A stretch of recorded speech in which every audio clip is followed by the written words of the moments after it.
up for a reason. But the world ran out of heroes.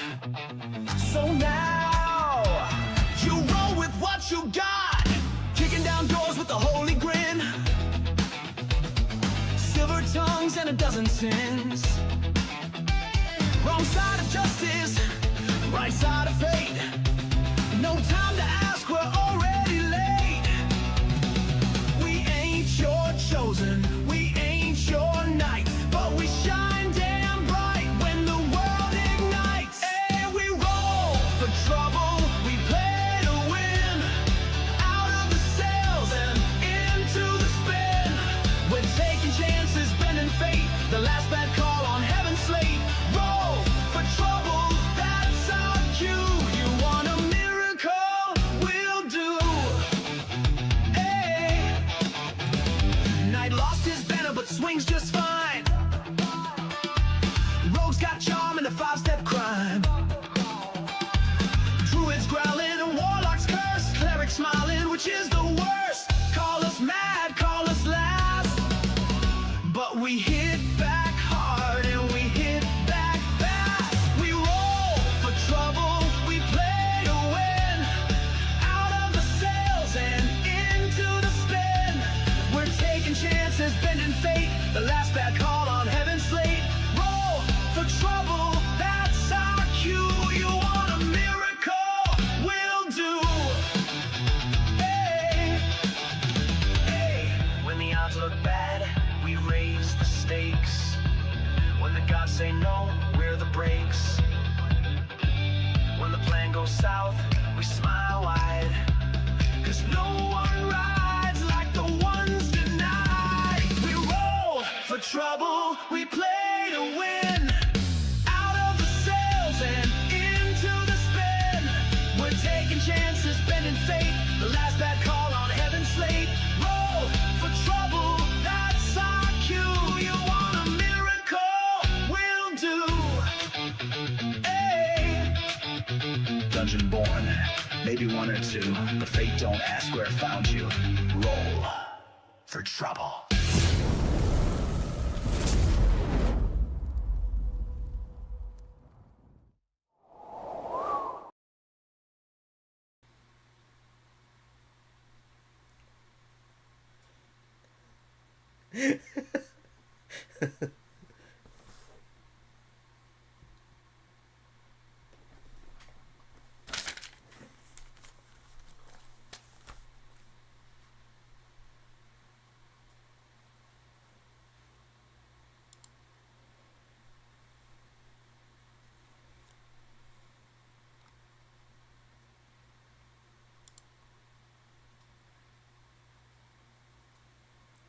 Oof.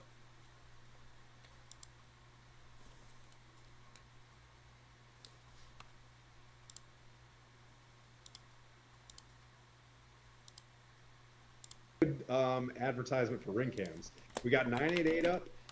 We broke 1,000 thanks to all the amazing donations that we had over the past few weeks. If we can bring it down just a quarter, Skylar, that'd be fantasticals. 988 is a mental health awareness, suicide awareness campaign that the charities go towards folks that that receive anonymous, or you can use your government name, texts for specialized care and counseling on the other end. So that's our charity that we picked this year and last year, and I think it'll stick through it. Skylar's got these things going on. Are you winning the war of Spotify? Okay, cool. But we'll go around the room real quick and introduce each other. If you guys are looking at Twitch, we'll start with Skylar and then head over to Coco. Hey everybody, I'm Skylar. I'm playing Cervantes, the twice blessed paladin. For real. That's it. And then Coco, what you got? Hi everybody. I'm playing Feilani. She is an elf druid. And then Chavan. What's up? What's up, everybody? I'm playing Silas Terzal, a tiefling cleric. Over to Jeremy. Some call me Ignatius, other people call me other things. Iggy is fine. I'm playing a halfling rogue with a little extra special sauce. And then last but not least, our warlock. I am playing Brody, as he said, a warlock, and I'm playing I'm an elf. All right. And then we'll get this thing rocking. I'll give a quick schedule for what we've got going on this week, and then we'll blast off. We got tomorrow night. Jeremy's hosting a fantastic party in Castles and Crusades.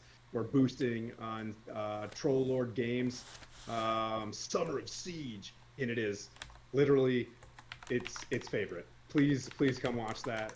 Jeremy is an absolute artist as a DM. And then Saturday, Coco and I, and maybe Chad Wigman gonna be maybe Saturday. We're gonna do with Lord Gazuma, and then Sunday we're back with Pete. Hopefully he's feeling better. We're back in Saltmarsh on our normal schedule. But here we go. So last week you guys finally arrived to Fanlin. What had happened was you guys received a contract as a bunch of inglorious bastards who were imprisoned, and you had the special skill set to be selected by an old friend named Droop Droop, a very good goblin, asked you guys to join this group called Stronghold while everybody is spread out across the Forgotten Realms. Hey, go to the Drunken Duck, sign this contract, escort this wagon train north through the Mare of Dead Men in the Forgotten Realms, and go to a little town called Phandalin and check on my buddy Cara Dune. You guys made it on this wagon train for what, 2 sessions? You guys hit the Mare of Dead Men, hit this crazy snowstorm that was predicted by our very own druid Feilani, who had a brilliant RP thing, was like, oh, I want to check the weather for tomorrow, and literally read my book. It was like, yeah, I know it's 95 today, but tomorrow it's snowing for some reason. Stick with me on this. So a huge snowstorm comes blowing through the swamp, and in this swamp, kind of shadows permeated, and you dealt with a weird presence that you're trying to investigate. You guys made it out of the swamp. Some NPCs that were valuable or noble have lost their lives, one of them being Sir Pete, and you're taking Sir Pete's body back to Phandalin by way of a village called Leylon? Boop, boop, boop, boop. Yeah, Leylon, which when you guys made it to Leylon, you guys saw all of these shadows kind of floating around, and you guys had a bad go with them, so you decided to skirt around the town. Some of the NPCs in the wagon train carried on towards Neverwinter. Some of them broke off towards a place called Thornhold. But, more to follow on all that stuff. You guys made it to Phandalin at the very end of last session with, I think you guys, Jeremy, can you remember the name of your friend? Her name was, it was Oh, the little girl. the little girl. That's right. I don't even know if Kid. mine. I call her Kid. That's her name. I think it was Jin. Was it Sure. Jin? Yeah. Anyways, we'll write. It is now Jin. So there was a girl that was abandoned in a barn. You guys collected her, and you It was brought her Jenny. to Phandalin. Jinne. Jenny. Yes. Thanks, pal. So you guys all arrived in this like shot up wagon train in this quaint town called Phandalin, and it's been in our campaign for like 3 years. You meet this. You get to the market square where there's a garden, like a weekend market going on. Selling vegetables and fruits, and there might be a box of puppies, or there's knickknacks and things like that. Like a good box of puppies. Coco, you know what I mean? Like someone's selling puppies there. I don't know why that's bad. What kind of boxes of puppies have you? Let's stop. Let's stop right now, Coco. I don't know. I only see that as a good thing. Anyway, so or a box. I played D&D for I think 40 years. 40 years. I don't think I've ever encountered a box of puppies. Yeah, in a D&D so there's game. a box of puppies. It's like 3 So puppies. sus. looking for a home. Anyways, moving on. You know, there's a classic fountain. There's a bell tower. There is like a wooden rampart around this place that's been built by a previous party. There's a star fort in the back that has been overgrown. But there's like quaint cottages around and the hustle and bustle of like a weekend kind of market. You guys arrive there. Meet a guy named I think his name is Geno, and he's like a dip spitting. He's got a zin in his mouth, and he's like in his, you know, 45 to 50. You know, he's an old guard holding his like halberd up, and his doughboy helmet's cocked to the side. He wears it just right. And he points you to this job board. On there, you guys find out that Cara is gone, that she's out on patrol. You know, she'll be back in plot armor amount of days. But here are some side quests if you guys want to take one. And you guys, you know, ripped off a thing. You ripped off a couple of them. I think it was 100 gold piece per, an extra 50 if you do more than two. So you ripped off this thing. You're like, yeah, we'll go check on potentially this logger camp, and you'll go check on maybe a paladin or something like that. But before you, you know, there's a simple. Before you is the Stonehill Inn, so it's like right next to this job board because everybody goes to the Stonehill Inn. The Stonehill Inn is a simple square, like any tavern, old-timey medieval tavern. Most of them are like the Drunken Duck, the Fancy Squirrel, or whatever. But this one's the Stonehill Inn. It's above the door of the Stonehill Inn. A simple square wooden sign is hanging on two metal rings, and it sways gently over the door of a two-story tavern. Music permeates from the outside. The sign depicts a mug with two keys behind it. Kind of almost think like the papal seal just a little bit, but it's like a mug, not to be, you know what I mean?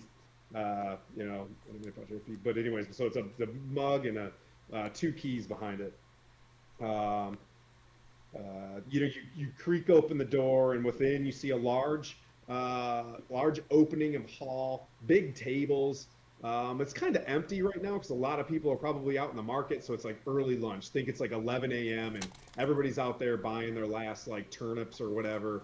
Kumquats, if this was on Lord Gazumba's channel, people would just be like, you know, filling up on those things. Or free puppies. Matter of fact, since you guys are dicks about it, all the free puppies are gone. You guys look back in the cardboard box that cardboard is in the Forgotten Realms now. It's all gone. They're like, oh, no more puppies. You don't get one, Coco. Oh.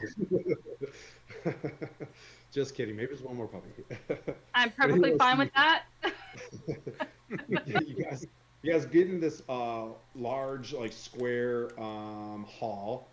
In the back is, like, you can see the long bar table with, you know, the guy, you know, doing the NPC thing where he's wiping the bar down and he's talking to two folks.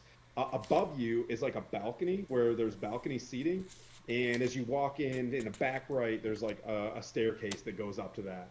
Around the bottom of this thing, to your left and right, are like booths, and some of them have little sheets that can slide in front of them so you can have some privacy. But on the inside is where it's kind of louder, and there's a small, in the back left corner is a small stage.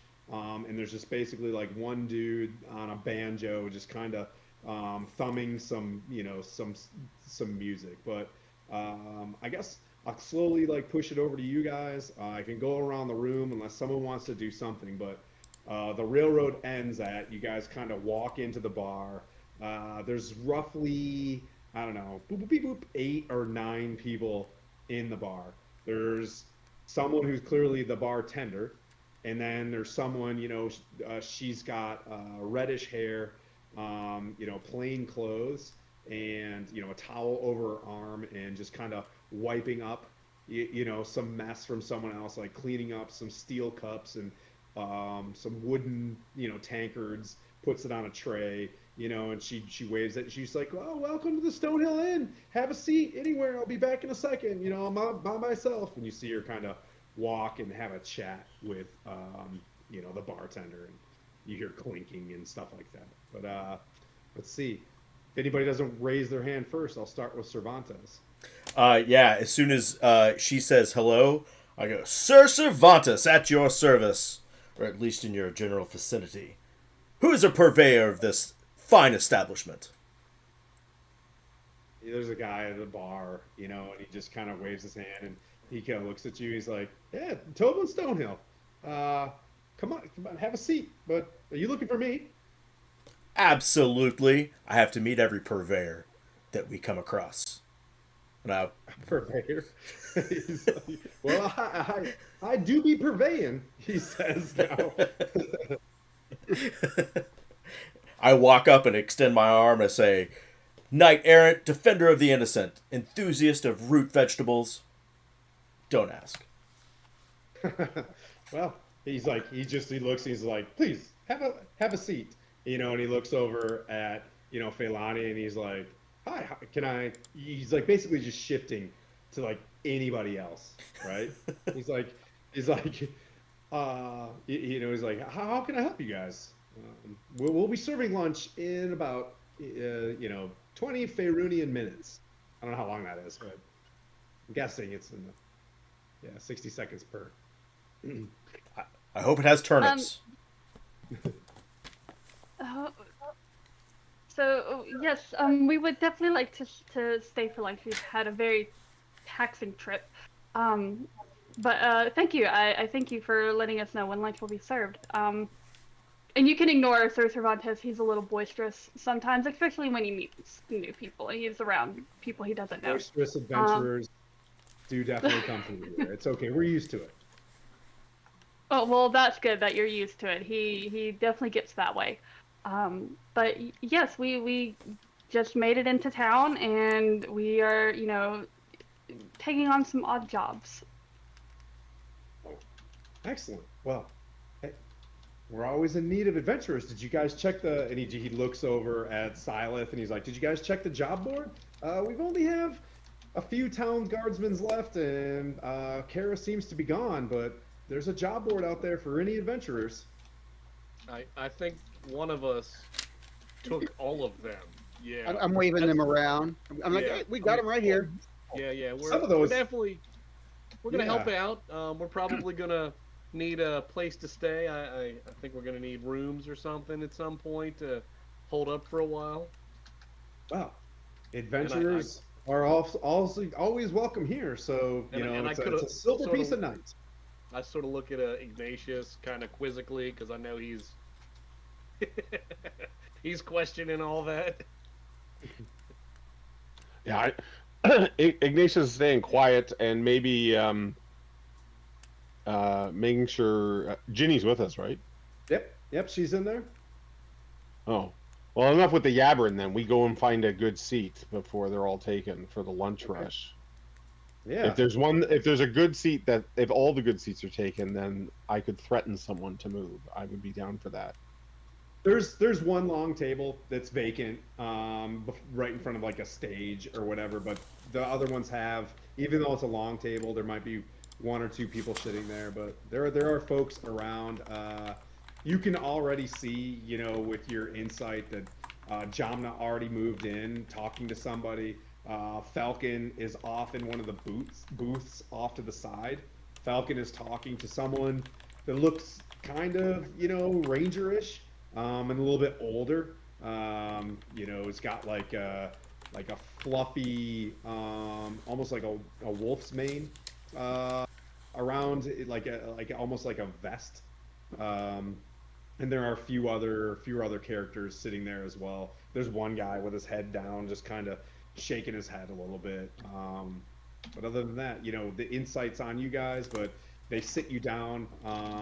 A young lady comes up. She's like, "Hi, I'm Anna." She says, and I'd be happy to, to serve you guys. And she already sits down, mugs of ale, and you can see, she sets down like a basic menu thing that's just it's like a copper per person. And 5 coppers cover for like the first pitcher or something like that. It's nothing too crazy. You guys could just I reach for her hand, and I take a gold piece and I place it in her hand. I say, a token of the twice blessed. Accept it with pride and perhaps a decent roast. She you know, she sees this gold piece in her hand and like looks over her shoulder at you know Toblin, and she's like, "Well, I think you guys are good here for the week." You know what I mean? And she just, you know, gold pieces go like a long way. I'm gonna be like, oh no no no no, that is a tip just for you. She just looks and she's like, I couldn't. You know I think what I that's what mean? Cervantes meant. Nay, Yeah. good soul, today my coin bears the burden, and tomorrow mayhaps a chicken will repay me in kind. The gods move in mysterious bar tabs. Okay. Yeah. So I can't argue. I walks can't off argue and, with that. yeah. She walks Not a big immediately fan. back to the kitchen, you know, and you hear pots and pans, and you can smell like, you know, a stew or something like that kind of brewing. But like I said, for you guys like Brent, as you come in and you've got these documents in your hand, and these are basic, simple like adventuring quests or whatever. You see this gnome woman that was with you guys as well, speaking to another woman that was with your wagon train as well, like a taller human. And then the female gnomes, they're up to the bar, off to the corner, kind of, you know, if the movie pans over, it's a shadowy conversation. And then, you know, Falcon's talking to, you know, quietly in a booth, you know, in a shadowy conversation. There's an individual kind of sitting there as you guys sit down. The door kind of opens up, ding ding. You know, it has a bell now, and you guys hear like, "Well, let's get to the beach, ding ding." And Rondon Jaskin kind of walks in and he looks at someone right there, and he's like, "Oh." He's like, I think the dude's name was. I gotta get this. I gotta go back to the bar. I got my bar people real quick. Who's in the tavern? Haley and Jen, Howie. Oh, Harbin. So he's like, "Hey, Harbin! Oh, your luck's getting worse." And he kind of hobbles over there as well. And then Howie, the guy that was like the purveyor of the wagon train himself, kind of walks in as well with like, you know, his green book, his big green book in hand, and they all sit down with that guy whose head was kind of down, and you know, it's like robble robble, oh, the wagon train, robble robble, you know, they all the supplies that were supposed to arrive like kind of necessarily didn't, and they're having a business discussion, and yeah, so that's, and then Toblin and Anna are in there as well, and then there's like a couple NPCs with lowercase n's off to, you know what I mean, off to the side of the banjo guy. But yeah, Brody, what anything you want to do while you pop in there? Yeah. Cervantes, you do realize there are other root vegetables. You said, you know, that you like root vegetables, but you always ask for turnips. There's parsnips and ginger and sweet potatoes and beets and Not in radishes. my world, sir. Not in my world, sir. Turnips are tears root vegetable. If you insist, all right. Carrots are good too, though. They help you see better. That may be the case, but And I'm also going to kind of, you know, turn my back to the room, and I'm going to release Slinky and Invisible, and I'm going to have him go over out of, you know, invisibly, and just kind of hover near that kind of hushed conversation with was it Falcon at the table, Okay. and I want to, you know, listen through his ears. Okay. So you're going to send, I just want to be clear, you're going to send an invisible critter to two clear hunters, very experienced, like, Well, it- just yeah. yeah. Okay, that's a good point. They look, Well, they it may look be a like, mistake. yeah. So yes, so those two, and then we'll just, as you assess them. So what we'll do with this is you're going to look over and you're curious about what's going on here. Falcon looks like a very experienced ranger when you were hanging out with him.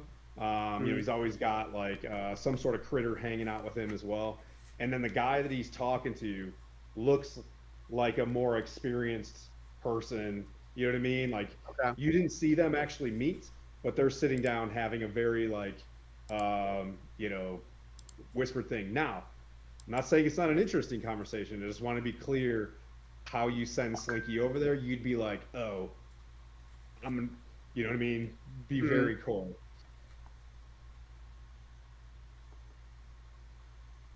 So I'm not saying don't shoot your shot. I'm not going to. I'm just Right. saying, like, you I'm roll gonna a have 10 or less him. on this So I'm gonna stealth, have him. and these dudes are like, definitely going to pick up on it. Yeah, I'm just gonna. I mean, because he is invisible, and I'm gonna just kind of have him. Are they the ones? Which table are they at? I guess I should So say. in the map, it's kind of just like an arbitrary thing. The two of them, look at the longbows. That's kind of where they're at. Okay. Yeah. I can All move them right. off to the side. In theater of the mind, so like just to set an ambiance for the bar, I threw that shit down. For you Okay. guys, you know what I mean? Like, yeah, they're off in a booth.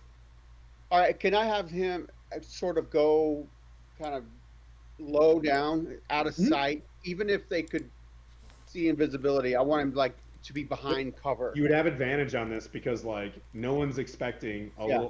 little, snake to be invisible snake to be slithering on the floor. Yeah. Although it's going to be a flat roll because these dudes are pretty, you know what I mean? Like pretty savvy, and because it's an animal, right? Slinky's a snake. They're Yeah. He's the snake, flying snake. Yep, Dragon so you thing. sit there and you got, slinkies around your wrist and you just kind of, make him go invisible, give him some telepathy to go check out what's going on. And he hits the floor and he slides. Go for it. Make a roll. Make a stealth roll. Yes. 23. Okay. I'll just do a quick roll for both of them, for Falcon and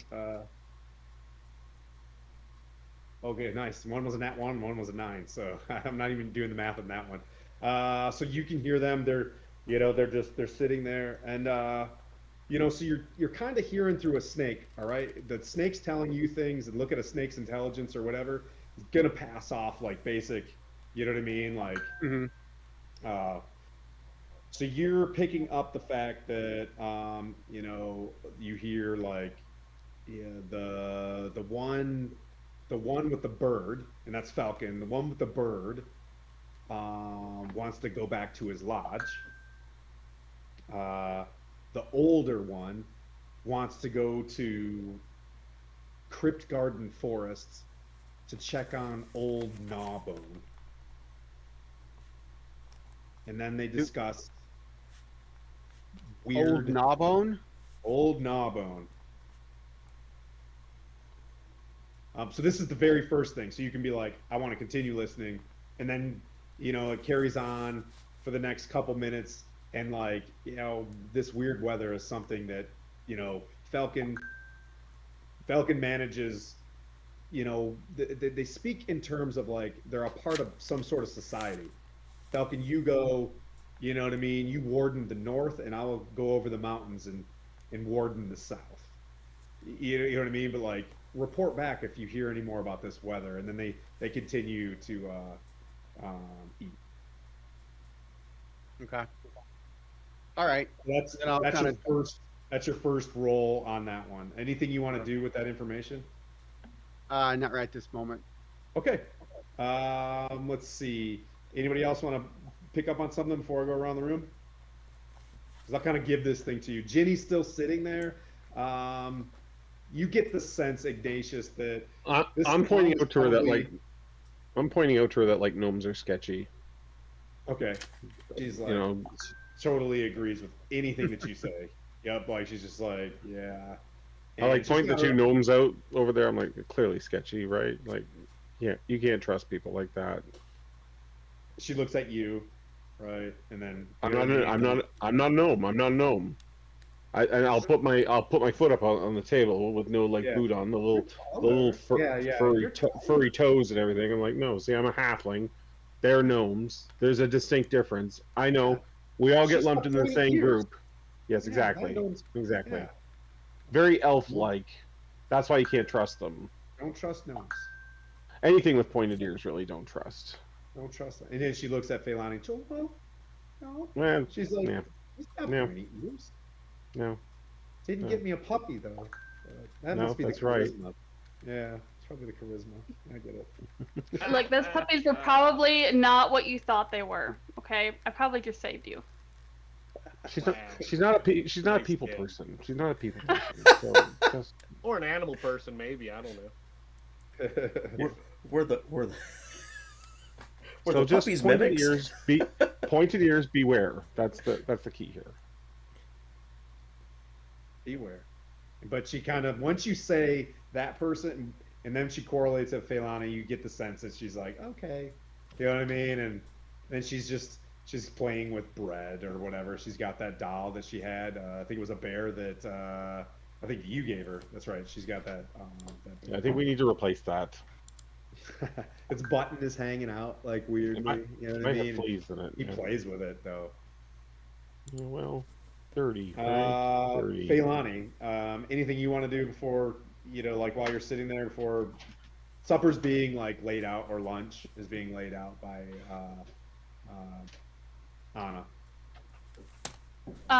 Yeah, so I'm making sure that Jenny is taken care of.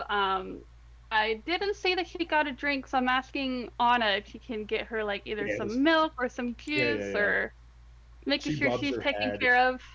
Yep. And she gives her some squeezed juice. Why can't she have a beer? You don't give a beer to a child.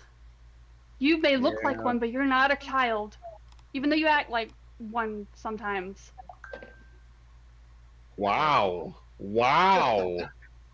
Let's put all our That was cards the out most, on the table. that was the most idiotic question I've ever heard. I drank beer when I was her age. Well, we don't want her to end up like you, now do we? Well, we don't know what the well is like here in town. It could have bad water. As you guys are discussing this, you guys look down and Ginny's got Ignatius's beer like in her hands. It just starts like. No. When you're older, I'm sorry. You can tell there's a great level of influence that like Ignatius has, and if it's a good idea for Ignatius to be racist against gnomes, she's like, all right. No. It's not against those. It's not against those. Let me be clear. It's all pointed-eared people. I said. I don't want to be specific to just one type of fantastic creature like a gnome. Yeah. And beer for Anything else, kids. You, I mean- you just want to take care of Ginny's welfare is basically like yeah. Yep. So Ginny's seems to be taken care of, but you get the sense that adventuring is probably not going to be so keen having Ginny with you. You know what I mean? Like, Yes, that was my next question after, bickering with Ignatius. I look at Anna and I ask her, is there anywhere that, she can stay and someone can, watch over her while we go and do these odd jobs? make a. I would say make a persuasion check. Yes. Yeah. Go for it. And literally, Oh. 13. that's not bad. But don't you have like a minus? Did you put your minus? in Minus there? 2. Yeah. Okay, so you had a 15. Okay. She's like, and you found her in Leylon then. And she looks at you with this, like, she gets it that actually, in level 1, level 2, like a 12 is actually what makes it for just about anything. So she's like, well, let me talk to Dad, and let's see what we can do. But she could stay here for a time. We could put her to good work. And she looks I at you, will. and she's like, as long as her father is okay with it, and she looks down at Ignatius. That Wait. is not her dad. Cervantes hears that and just chuckles. Wait a Daddy minute, wait a minute. Ignatius. She can't drink a beer, but we can put her to work. Well, she'd learn a good trade in the meantime. And why are we leaving her? He doesn't need to go with us because it is dangerous for her. I don't It's think dangerous she's for good all with of an us. axe. She's not good with an axe, I don't think. She's probably safer here, my guess. Right, friend? Are you going to keep watch of her when we get into a fight? Sure. I highly doubt that. Why? Wouldn't you be free in mind if she was here somewhere safe with someone that we know than out there right next to you possibly and could get hurt? I like lean across the table like, I don't. Why do we trust these people just because they own an inn? Where else are we going to put her? She can come with us. I break into their little thing. I go, we could talk to Darren. He might be able to take care of her. Who's Darren? Sir Darren of the Order of the Gauntlet. He's who we're here to talk to.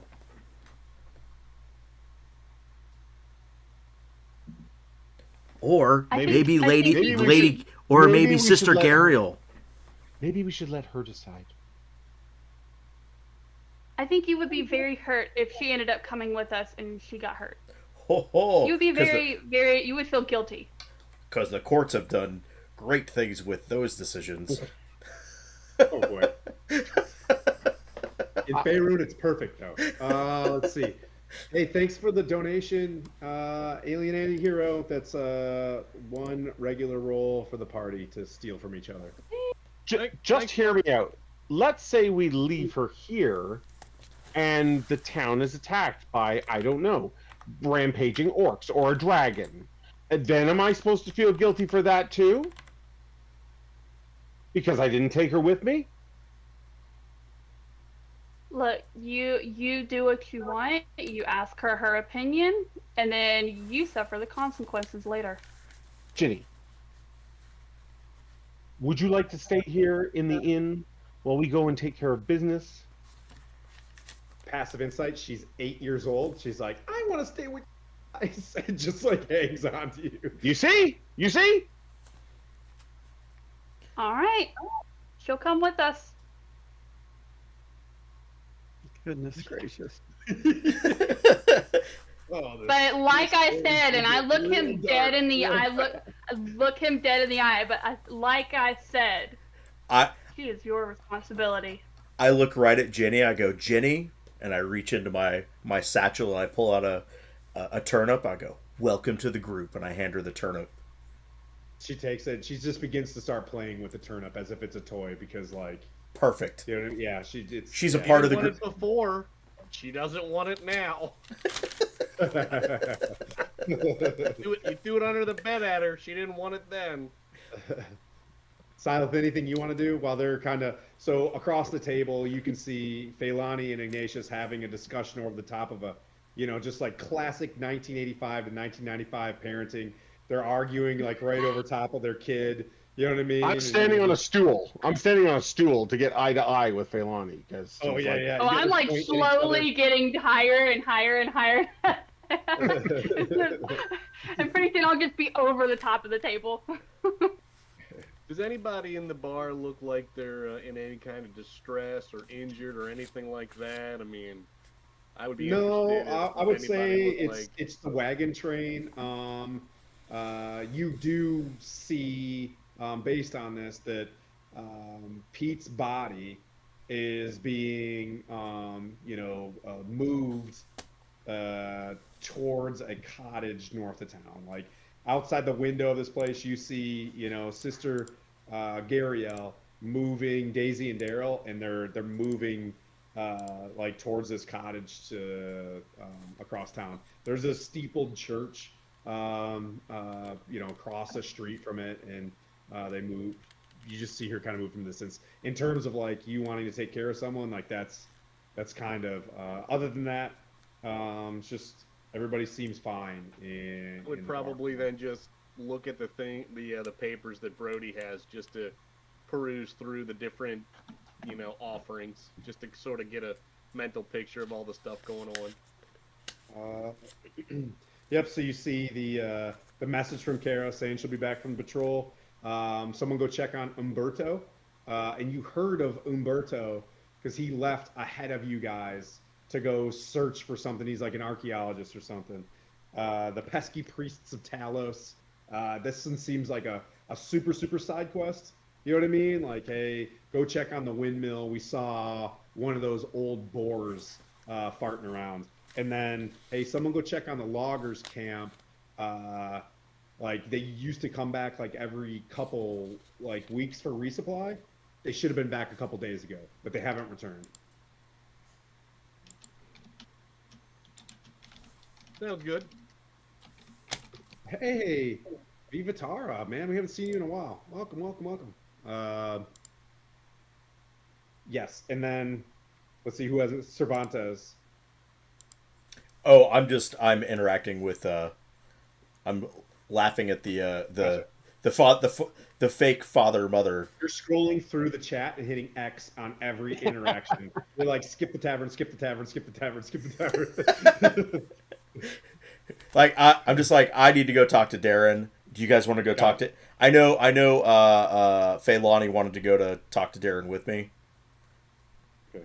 Anybody not- else want to pick up on any conversations or listening or yeah? Because there's a heated discussion about business kind of back here. Anybody care about that? I think I'm gonna have Slinky kind of move off after hearing that first part of that other conversation, then go pick up on that other one. Okay, so the other silent conversation. Yes, the first Okay. one you mentioned before. Now, Jamna also looks like a pretty experienced rogue. Probably more action than, just on your experience than like Ignatius. Well, Ignatius has claimed to have had, but like she looks like she's been in a few scraps before. And she's talking to someone who's got like the same kind of cachet, but like maybe her leader is Halia. But anyways, go ahead and make that stealth roll. This one will be at advantage because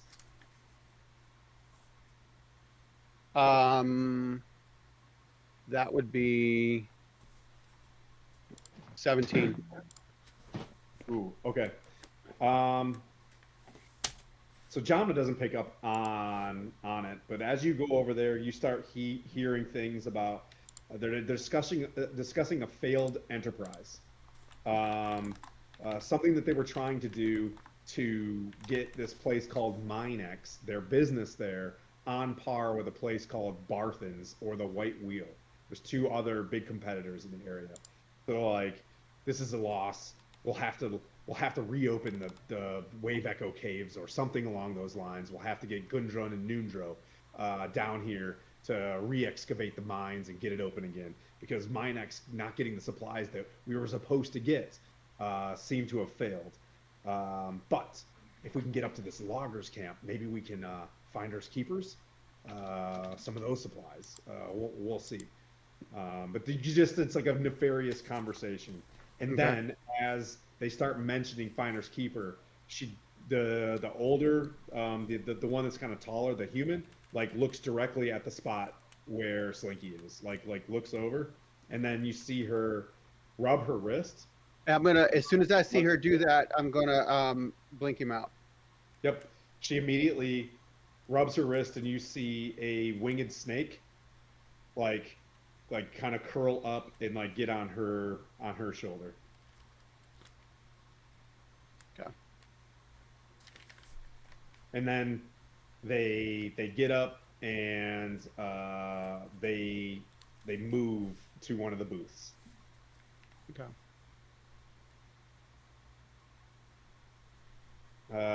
You guys eventually start hearing loudly Howie, Don John Raskin, and this other guy they're calling Harbin. They discuss like there's not that many supplies that got here from Barthen's or to get to Barthen's, and they discuss like, well, in half of our supplies we're supposed to go up to this loggers camp. And Don John Raskin, you can hear him getting like upset. He's like, I'm not going. Last time I had up there, I was attacked by were rats in the general vicinity. I'll have to wait for those for those supplies to return. And he kind of sits down. They're just kind of going back and forth about this loggers camp being an issue. But subject to that. What did you say? Her name was Jamba and Halia? Jamna. Jamna. Jamna. Jamna. And Halia? Yes. ROUS's. They have some Run of my some gold. I lost at poker to them, but that's fine. You guys do have, but you do notice they didn't really care about the dude that died. They're talking about a failed enterprise, but like before they went into that, you could tell that her 17 matched your 17, and we're like, someone's eavesdropping on us. All right.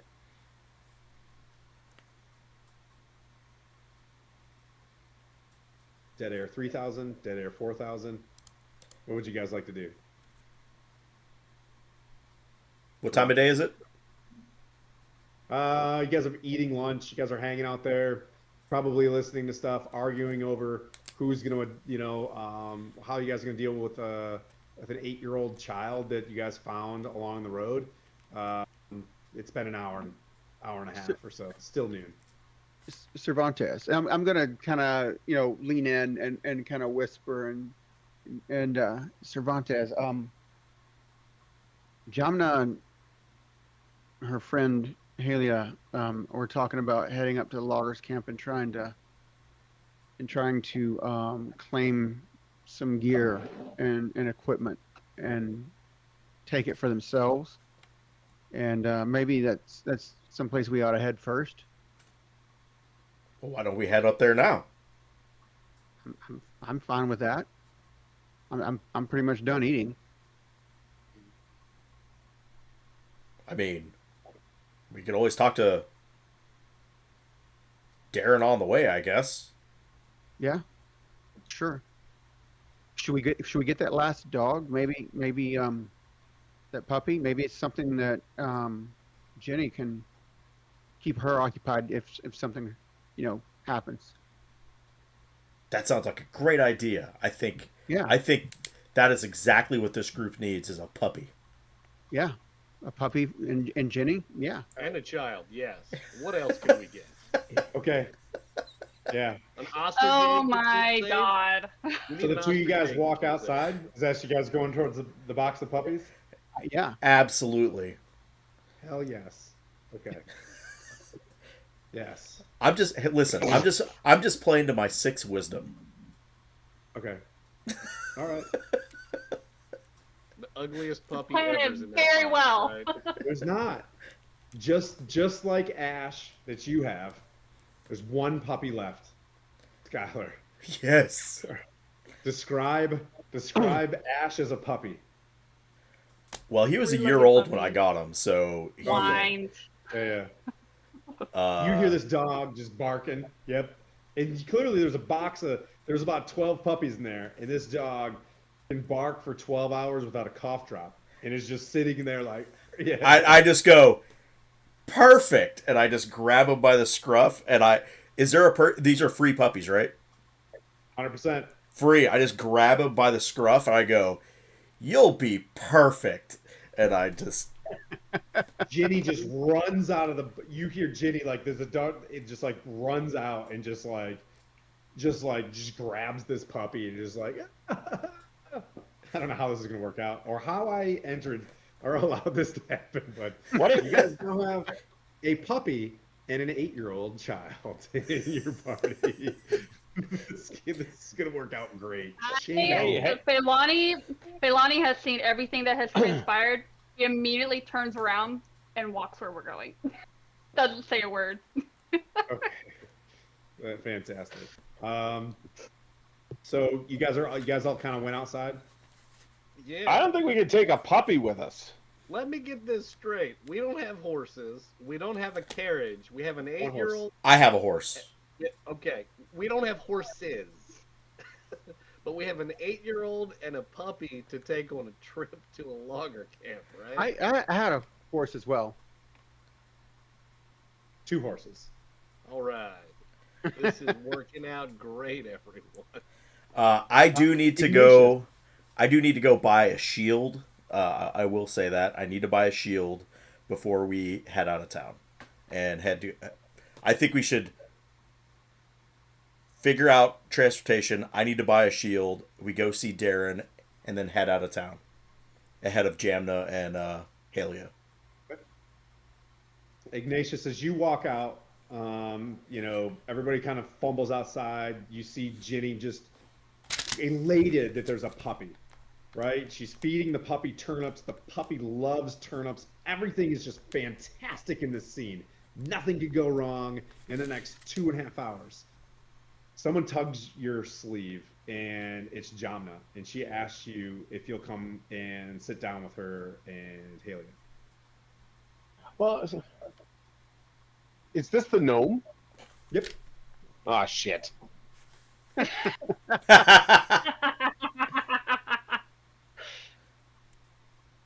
Well, I was actually about to do some parenting, but like, okay, never mind. Parenting can wait. What do you got for me? Oh, I had an extraordinary opportunity. And he's like, if you don't mind, and they sit down and they let you have the outside. Jamna scoots in, and she introduced you again. She's like, so sorry for all that has transpired in our trip to They're both gnomes. Istanbul. Huh? One's a so the female human's talking to you directly. As Oh, like there's a human too. Yeah, and Jamna's the gnome. Okay. I looked in and am very aware of a little bit of your background, and I was wondering if maybe our shared interests could be combined here. You see, we could cut you in on a little bit of our business here in Fandom if you're interested, if you plan on staying here long or need someone to look after Wait. your child. Wait. No, I don't think so. How do you even know my background? Oh, Ignatius, I have a lot of friends that are the guards in the prison that you were held in. I'm checking. 80 murders or something? That's incredible. And we haven't seen you at all. She kind of lifts up her sleeve and you can see tattoos of snakes. And like there's like like banded all sorts of like arm sleeve stuff. The closer you get to her, she seemed kind of old, but she looks a lot like younger as she begins to like intensely speak to you. She's like, have you heard of an organization called, and she looks around, she's like, the Zentarum? I look very serious at her, and then just nod. You wouldn't happen to be affiliated with a troublesome group like that, would you? Or would you have any interest in being affiliated with a group like that? Well, if I'm being honest with you, ladies, and I can tell you like a man that's honest with you, We do. I have done some work with the Suns before That's on the amazing. coast of the Moon Sea. Incredible that I wouldn't have heard about that. But It was of a, course it was I a, believe you. it was a Of course. smuggling operation, and let me be the first to tell you, when I lead such an operation for individuals that you've mentioned, I do it well, and you would never hear of it. Well, I have a proposition for you, if you'd like. And it comes with maybe supplies. It comes with a little bit of influence. If you'd like to be, a little bit more upstanding, potentially, with that organization. Well, I think of myself more like a hired gun, well, a hired bow. But in this case, there's no harm in taking a look further into what you're proposing here. That's fantastic. If you could, and we've run into a little bit of trouble ourselves. If you could, and if you happen to find yourself into this loggers camp, well, there is a rule in the frontier that, well, if maybe those supplies have run aground or they don't have masters anymore, well, if you run across it first, it just happens to be yours, and you can deal with it however you wish. Now, if I'm those aware of this code. I believe it's called the Finders Keepers. Finders keepers, absolutely, absolutely. That's interesting. And you see, Jamna is like clearly more on the hired gun assassination side of whatever's going on here. She's just, drinking. She's, yes, that's exactly what I mean. And if you'd like to be a member of this organization, and maybe those supplies return to our store called Minex, we would reward you with the influence of the Zentarum and its very powerful reach. I can tell you that. Oh, I'm aware of its reach. Some might even call it a reach around. Oh, okay. Okay. Okay. That's on a whole different,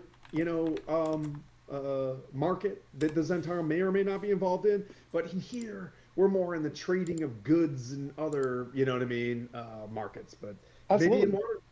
I don't know what you think I'm talking about here, ladies, but that's where I'm going. I don't think you're catching what I'm putting down. Okay. Yes. Yes. So, do you think that you could be our savior? Oh, believe me, I'm no one's savior. Jana? She just looks over and she's like, as halflings go, I think he'll do a good job.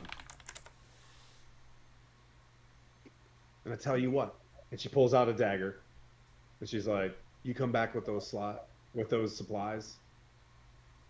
This is yours." And you see a dagger made of bone, right? And inside of it's got like a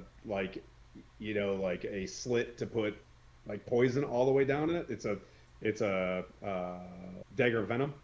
Right, and she just like closes her hands, and she's like closing it. I'm like reaching for it. Like, well, can I just see it? And this is yours.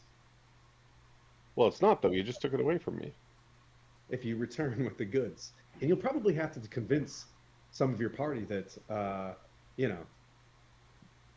Oh, needs don't to worry go about that. That's Don't on worry you. about that. Fantastic. They have the utmost trust in me. And you have our word that there will be no trouble to that child if she remains in this town. See? And I'm just staring at her pointy ears. Yeah. I don't know. And she's staring at your rounded ears. I don't know. The child guarantees me a non-fireball attack, though, if she's beside me, you see. Oh, you haven't played Dungeons and Dragons. What does DM have? A child and a puppy, I feel like we can't possibly get fireballed. There's fake child and fake puppy. Anybody watching this, it's fake child, fake puppy. Every fireball will be headed our way. Yeah. And she's just like, listen, round ear. Like, I think this is that's really tap dancing a line there. I gotta dial that one back. Like, listen, round here. Like, you need to. I'm not gonna lie to you, that kind of did something for me when you called me that.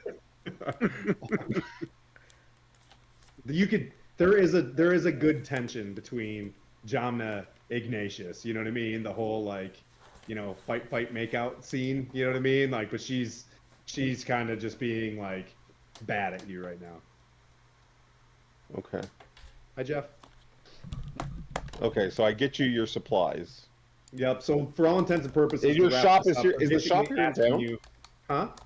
Is her shop here in town? Yes. There was a shop that looks a little rundown. Well, I'm just gonna say to her, clearly looks like they'll know. The people around here will know if I give you the goods. What are the goods? camp supplies. This is a frontier Camp town. supplies?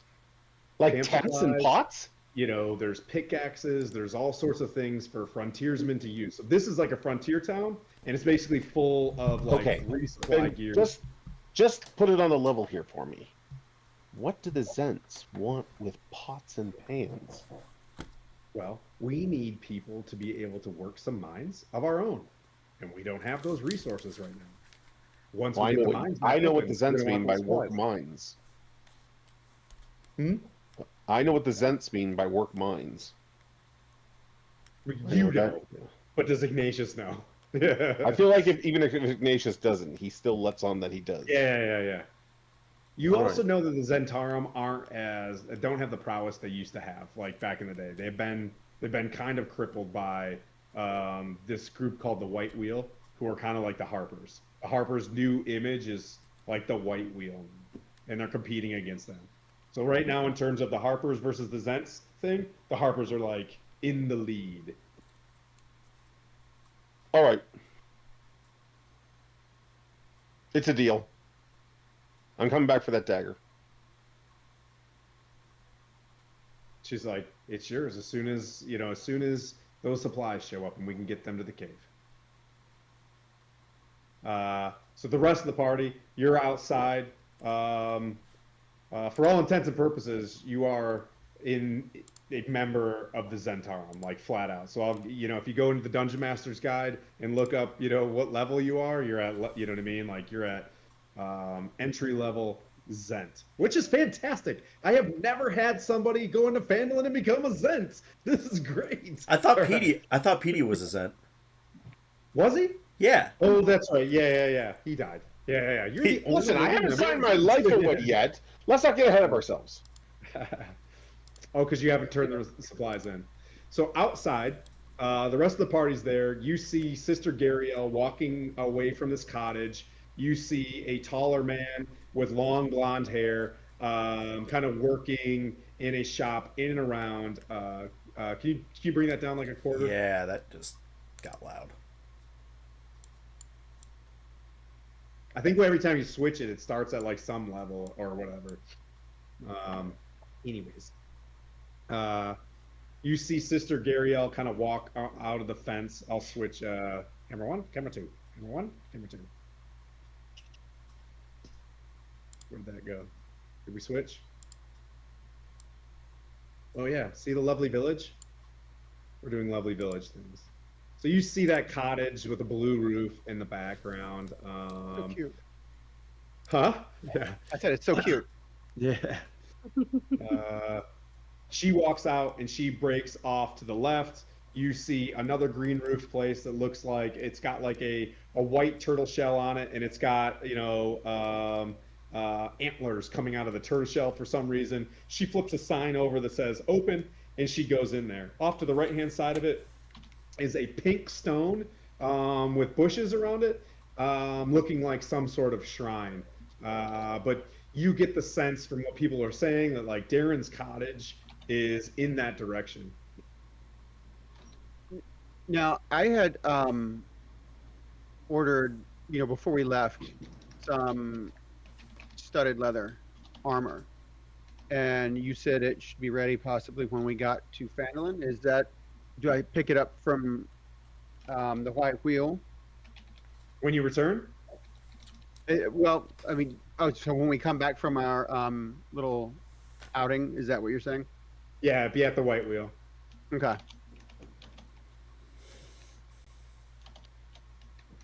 But you can definitely do some shopping here. So you did shopping the last time you were here? Oh, Well, yeah. You can go to the White Before Wheel. we left, Yeah. You can go to this I White had Wheel. ordered see it, and they it's said you said she would have it fitted for me and ready when we got here. Sure. Yep. Okay. So you want to head to the White Wheel? Yep. All right. Cervantes, where do you want to go? I'm gonna go to the White Wheel with him because I need to buy a shield. Okay. I also ordered Uh, something at the White Wheel, so I'm going with them. Silas? Am I able to talk to Sister Gariel at all? Or Yeah, just- she's no less than like 50 meters from you. There's this big, piazza traffic circle looking thing where the farmer's market. That's the word I was looking for. Weekend market. What the fuck is that? There's a farmer. Constructed everything. I cannot vocabulary on a Wednesday after talking my 50,000 words for, you know what I mean? Like, so anyway, yeah, you see her there. It's like a 7 foot tall little. You think of like a barista shack looking thing. There's also a little wooden sign hanging outside of it, and off to the right hand side, like if you look at this, it kind of looks like a shrine of Timora, but it's like nearly attached to the little cafe looking thing. You want to head that way? Yeah. This is my soft knife hand. This is my it's a very diluted knife hand. You want to go that way? Would you like to go that way? Sorry. And Feilani, where would you like to go? Ignatius is having a conversation right now. I'm going to the White Wheel as well because I did order something as well before we left for Fandolin. Ginny is playing with a puppy in the middle of this like grassy square area. There's a couple other kids there. She ends up, playing with the puppy with some of those kids. You want to leave her there? She's Ignatius' problem. I'll be happy to take her with me. I'm outside talking to another clearing. There's even a figure wave on that. No. Ignatius' Then problem. Ignatius, what would you like to do?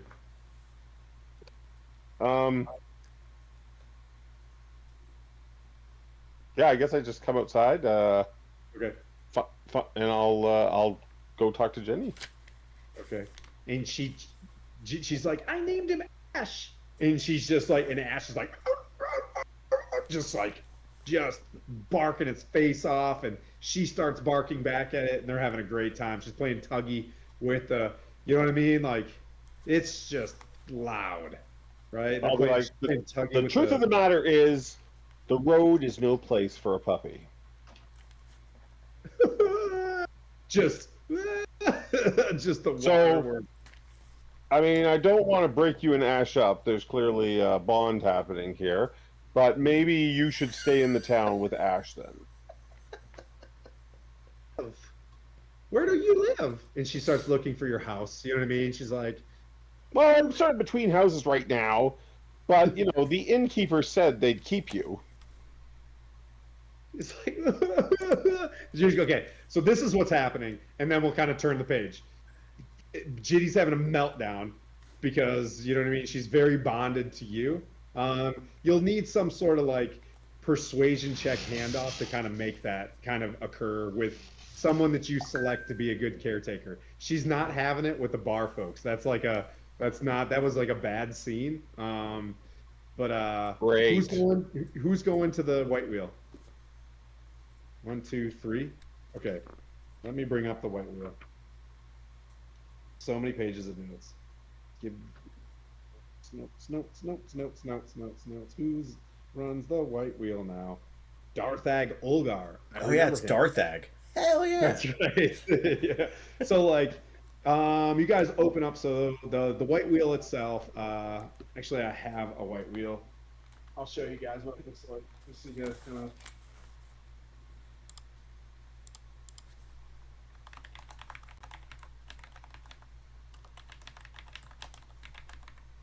Looks like so. The magical place. It just drops down from the sky when you need it. Yeah, you're like, where's the White Wheel? It shows up. Oh, there's a lot in this town. There's about 50 buildings here. It used to be probably like 2 years ago, like a wider kind of ghost town thing, and then, you begin hearing that this cave brought a lot of resources to the town. The cave has since, gone under. And now there's this booming town, and now there's a lot of empty buildings here because a lot of people are like leaving. But there are some, decent 2-3 story buildings that some rich miner folks had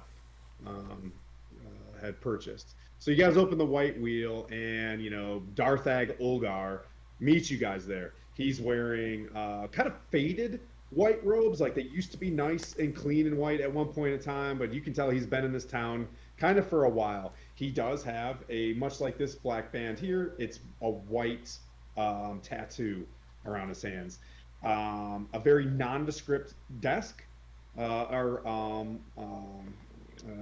tableau in front of you guys, where you come in. There's not a whole lot of things on the walls. It looks like things are behind a curtain, behind him. And he's just like, hey. He looks at you guys and he's like, ha ha. you guys have made it. I see. How can I help you? Hail, fine merchant of arms and absurdly underpriced destiny. I am Sir Cervantes the Twice Blessed, bearer of the sacred code, unofficial paladin of the people, and occasional slayer of evil, and rodents of unusual size. I seek gear worthy of valor, scandal, and heroic misinterpretation. What have you for a knight of questionable paperwork, but unquestionable heart? And I'm Brody, and I like snakes. That's awesome. And, you know, Darth just starts laughing at this point, you know, and he's just like, "Oh, welcome to the White Wheel." And I see, you guys, you know, he kind of gives you like a look of, are you here on business or you're looking to buy supplies? Like he's not sure who you guys at this Yes. point. Yes. Oh, then how can I help you? What would you like? I need a fine shield. Shield? Yeah, I just need a fine shield. I have come to realize that I cannot protect my friends as well as I should, and I need a fine shield. What do you have You in have a terms fine of fine shields? Fine shield it is. So for 10 gold pieces, you know, he goes back and he's like, we got a buckler that's about this big. It's wooden, you know, for 2 gold pieces, a normal, you know, a knight's kite shield, 10 gold pieces. And, you know, like, yeah, Kite shield would be perfect. With okay, the you know, and could you wraps paint it. a turnip on it? I don't do the painting, but if you return in a couple weeks, I could put a turnip on this. Ah, no, I need the shield more than the turnip. Ah, that's fine. hands you a shield, and he gives you like, hey, there's an artist down the street for a gold piece that would have this thing have a turnip painted on it overnight. You know, if you know, NPC name across the Perfect. street. Yeah, I- yeah. I look at Feilani and I go, "You love it," I just walk out the door with my new shield. I just don't know if I want to be associated with a guy who walks around with a turnip on his shield. It's just gonna cause so much unwanted attention. Yeah, but the attention is on him. It's not on us. I'll just have to make sure I walk at least 10 feet behind him, just so people Why don't. don't you guys associate want me with attention him. on you? He, you know, he's listening. He's like, what are you guys on some secret mission? No, I just don't want people to associate me with him, a guy carrying around a shield with the turnip on it. You Don't know, you there think are that's worse odd? symbols on shields than turnips these days. But sure. Well, I've yet Matter of to fact- see anything as strange as a turnip. Well, maybe someday it'll be famous. A lot of famous adventurers have come through here. So what brings you guys to Vandalin?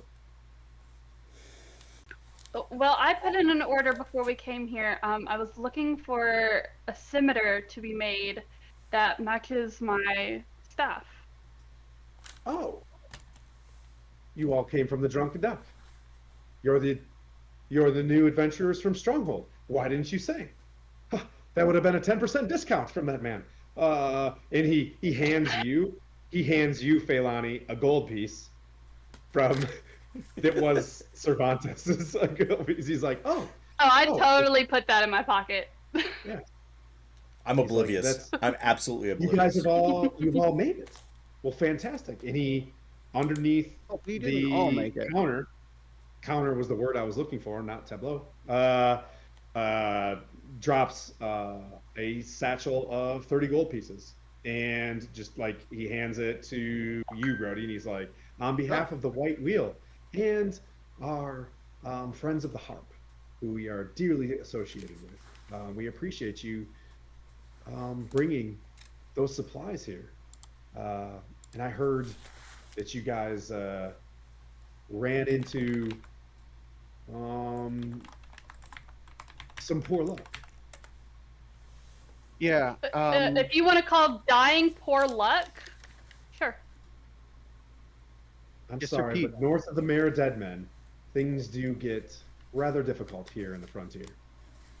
Yeah, Sir Pete didn't make it, and Lady Gariel's not doing. She's not in high spirits. I think you can understand that. Well, he walks up and he closes a shutter, closes another shutter to the place, and flips the sign to closed. Ignatius, where do you want to go? You're out there arguing which direction you want to go because Silas is heading. Did you want to come in here as well? No, if I'm alone for a moment and while the kid's throwing the tantrum, I'm gonna look down at the rose in my hand, and I'm like, you could help a little bit here. Just where do I leave her? Perfect. Okay. Let me think some improv on that one for just a second. I'm going to go back to the white wheel. He Okay. closes the door. He closes these like he flips the thing and like those weird blinds. You know what I mean? They shut. And he's like, "Look, it seems words are coming in about some strange activity from Neverwinter. I'm not sure. Ourselves, the organization combined with the Harpers, are running out of, let's say, solid, trustworthy intelligence. I can offer you, if you could help us, a position within the Harpers, if you'd like. One of our agents has gone north with this individual, Umberto. Umberto was up in arms about some sort of archaeological dig that has something to do with the governance of Neverwinter and whether or not Never Ember is actually the rightful ruler of Neverwinter. But regardless, our dear friend Leosin has taken it upon himself as an experienced adventurer to go with this Umberto to the north on this quest. They met him here. Umberto came with some other folks as well. I think her name was, I might get this wrong, Indira, a very wealthy lady that went to check on some property up in the Sword Mountains to some chateau or vineyard or tower or something like that. But they kind of parted ways.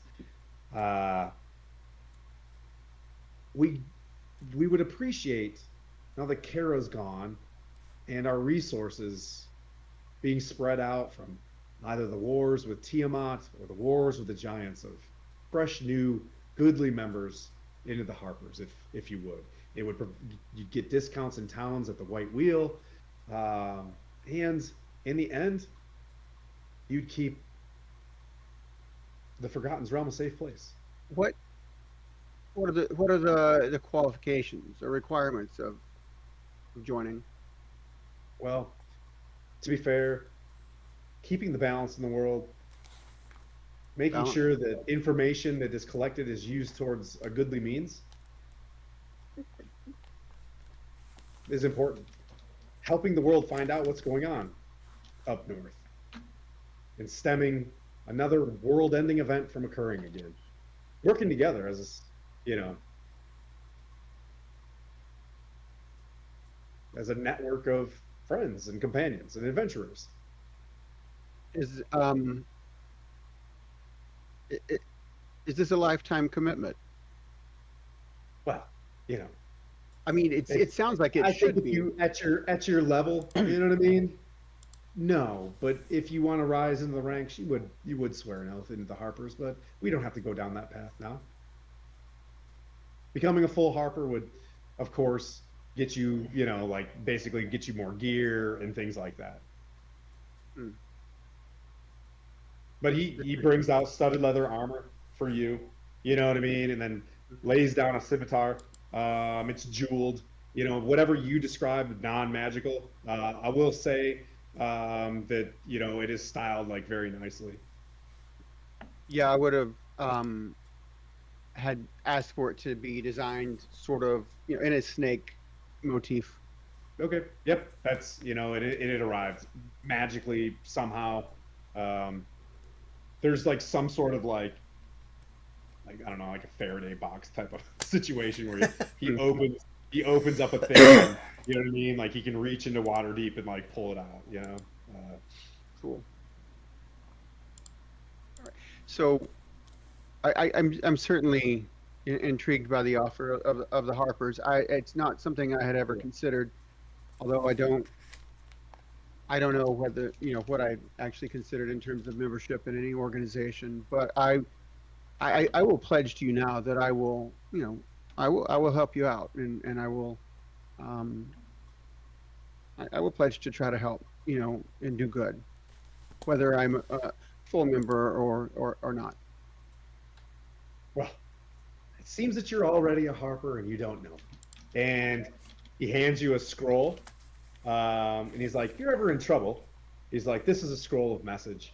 It'll make it straight to me. Okay. If you hear anything, if you're about to pass away, or if you see something, please use this as a last measure. Let's not use this lightly. And how about you, Feilani?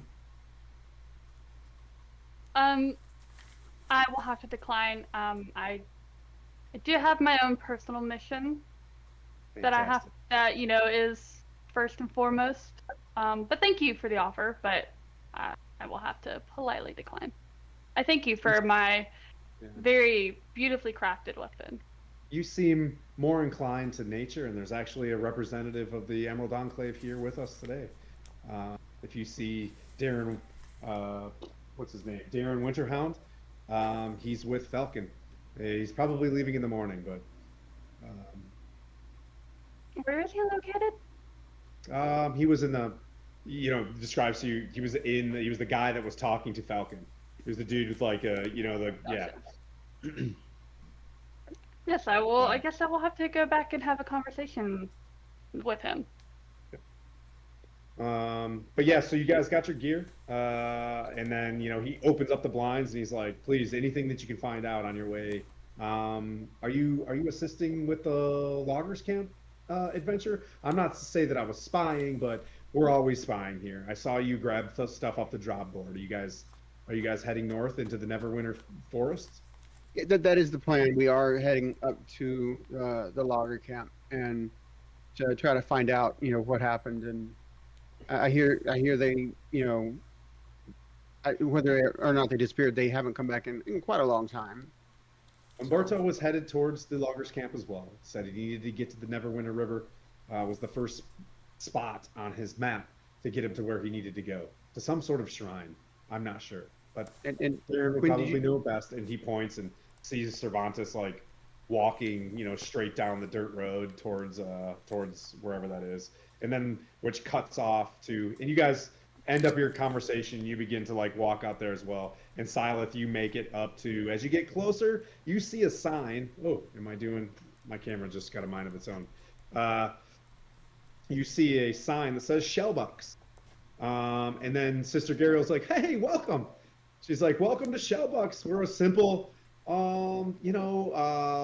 coffee breweries, believe it or not, invented by the great Manu from a long, long time ago." And you see a sign that's just like regular coffee, a Doppio, and then a Cthulhu's Revenge on the bottom of it. It's like 2 gold pieces, and then there's almost like a MA, for mature audiences. Don't take this drink lightly. And she's just like, "Yeah, I'm happy to serve you. We need to have some sort of income. The Shrine of Timora doesn't bring in a lot, so to keep that shrine nice and keen. How can I help you?" I was just seeing how you were doing now that we're back in town. I'll definitely take one of the Cthulhu's Revenge or whatever you said. Oh, maybe not. It does No? give you a frightful rage, and then lots of strong energy, and then a fierce exhaustion afterwards. But it does get you to where you want to be. You interested in it now? Maybe I'll take one with you. Yeah, I'll take one with me, and then I'll take a regular for now. Okay. Yep. So she's like, "That'll be a gold piece?" Yeah. Okay, and you see her, she's like really like, you see the steam forcing something in. There's some sort of like black, ink or something that she kind of swirls around in it. She's like, "This is special ink. I can't even describe it. And it's brewing it. And then she kind of shows you while it's being made, she shows you the shrine to Timora. It's a pink stone. It's got a stained glass wheel that can spin.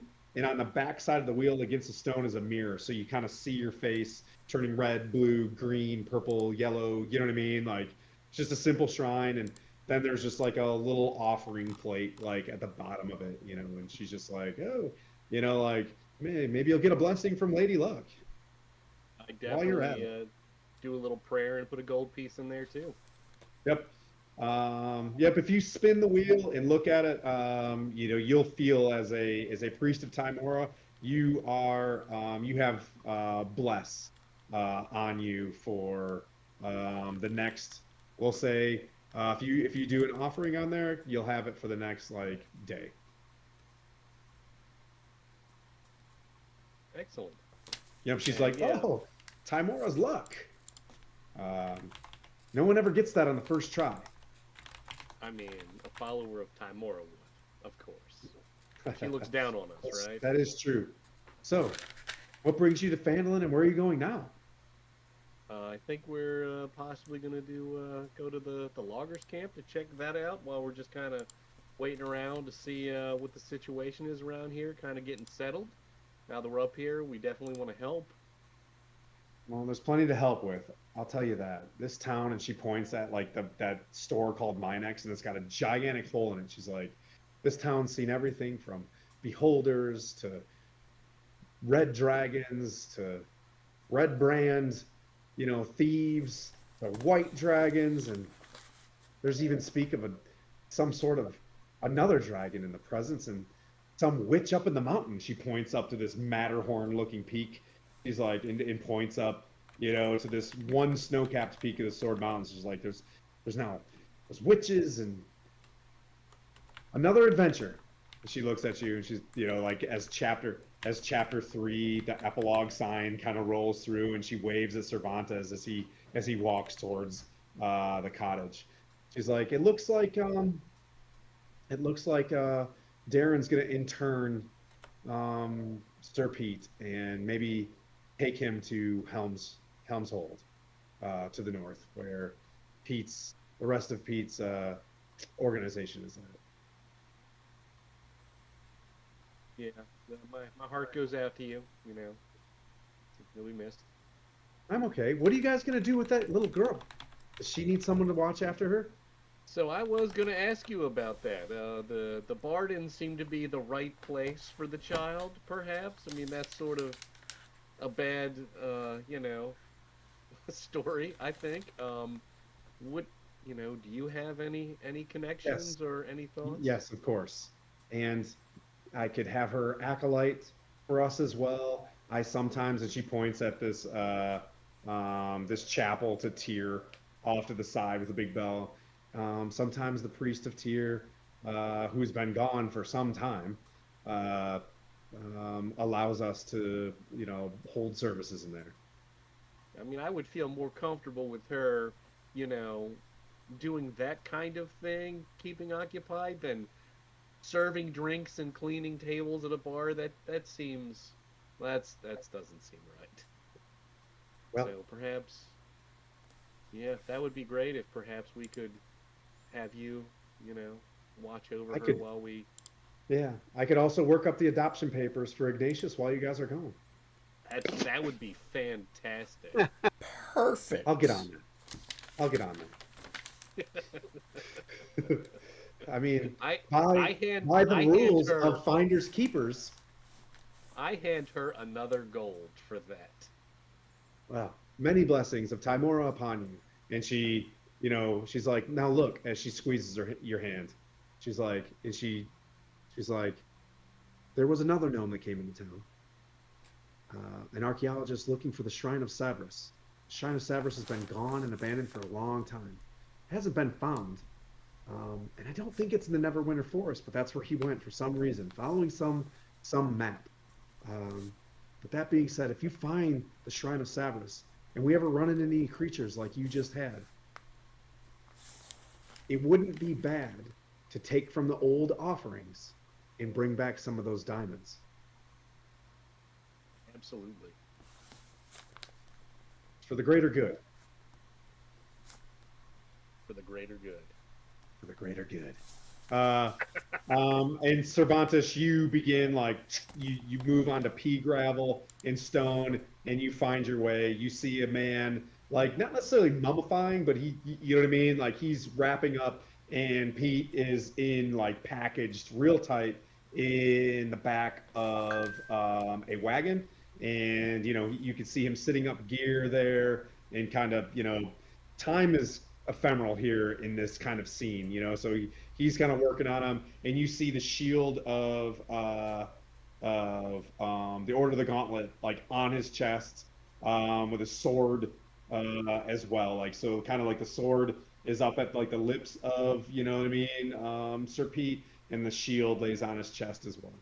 Yeah, as I'm walking up, he just hears me finishing saying, it's like, and carry it mildly into inconvenient danger, and I stop and I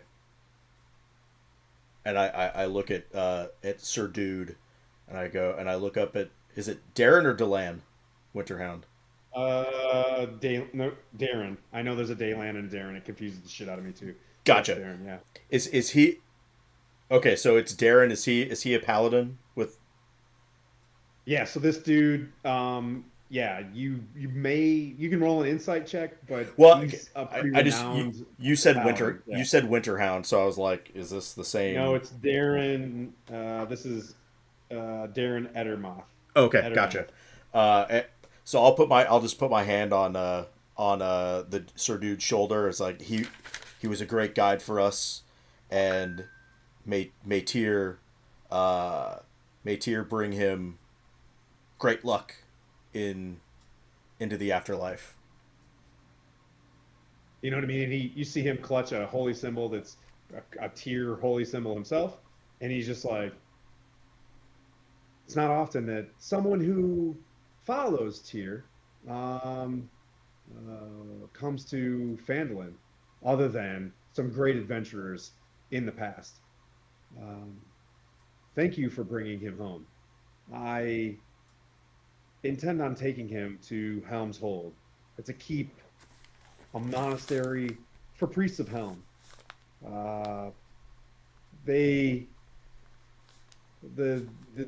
His order and the Order of the Gauntlet, I guess, have fled Neverwinter for one reason or another. I intend to find out why. But he wanted to be interned there. He wants to be interned with his brothers. But I truly do appreciate you and your efforts. I feel like maybe your calling is to be a religious member or a fighter of Tyr. Maybe even a paladin yourself someday. I fancy myself a paladin already. Sir Cervantes, the twice blessed. As he grabs and shakes your hand, and he's like, you could be a paladin someday. It's clearly like, like if there's a zone of truth that just whoosh, flows through you. You know what I mean? He's probably like level 5, level 6. You know what I mean? Sure. So he's got some skills. Yeah. I absolutely think I'm a paladin in here. Yeah. Well, there are priests, and there are fighters, and there are paladins, all members of the Order of the Gauntlet. If you find yourself being a goodly member of society who wants to protect the weak and innocent and bring justice to those that deserve it, both in a good way and keeping the balance in the world, then I think if you have those interests, I'd be happy to steer you on that path. I reach up, and what's always hanging right here is a belt buckle that I at least think belonged to Sir Timothy, and I go, well, by the good graces of Sir Timothy, should I get to raise to the level of him, I will, it will be a great honor to serve Faerun as in the shadow of Sir Timothy.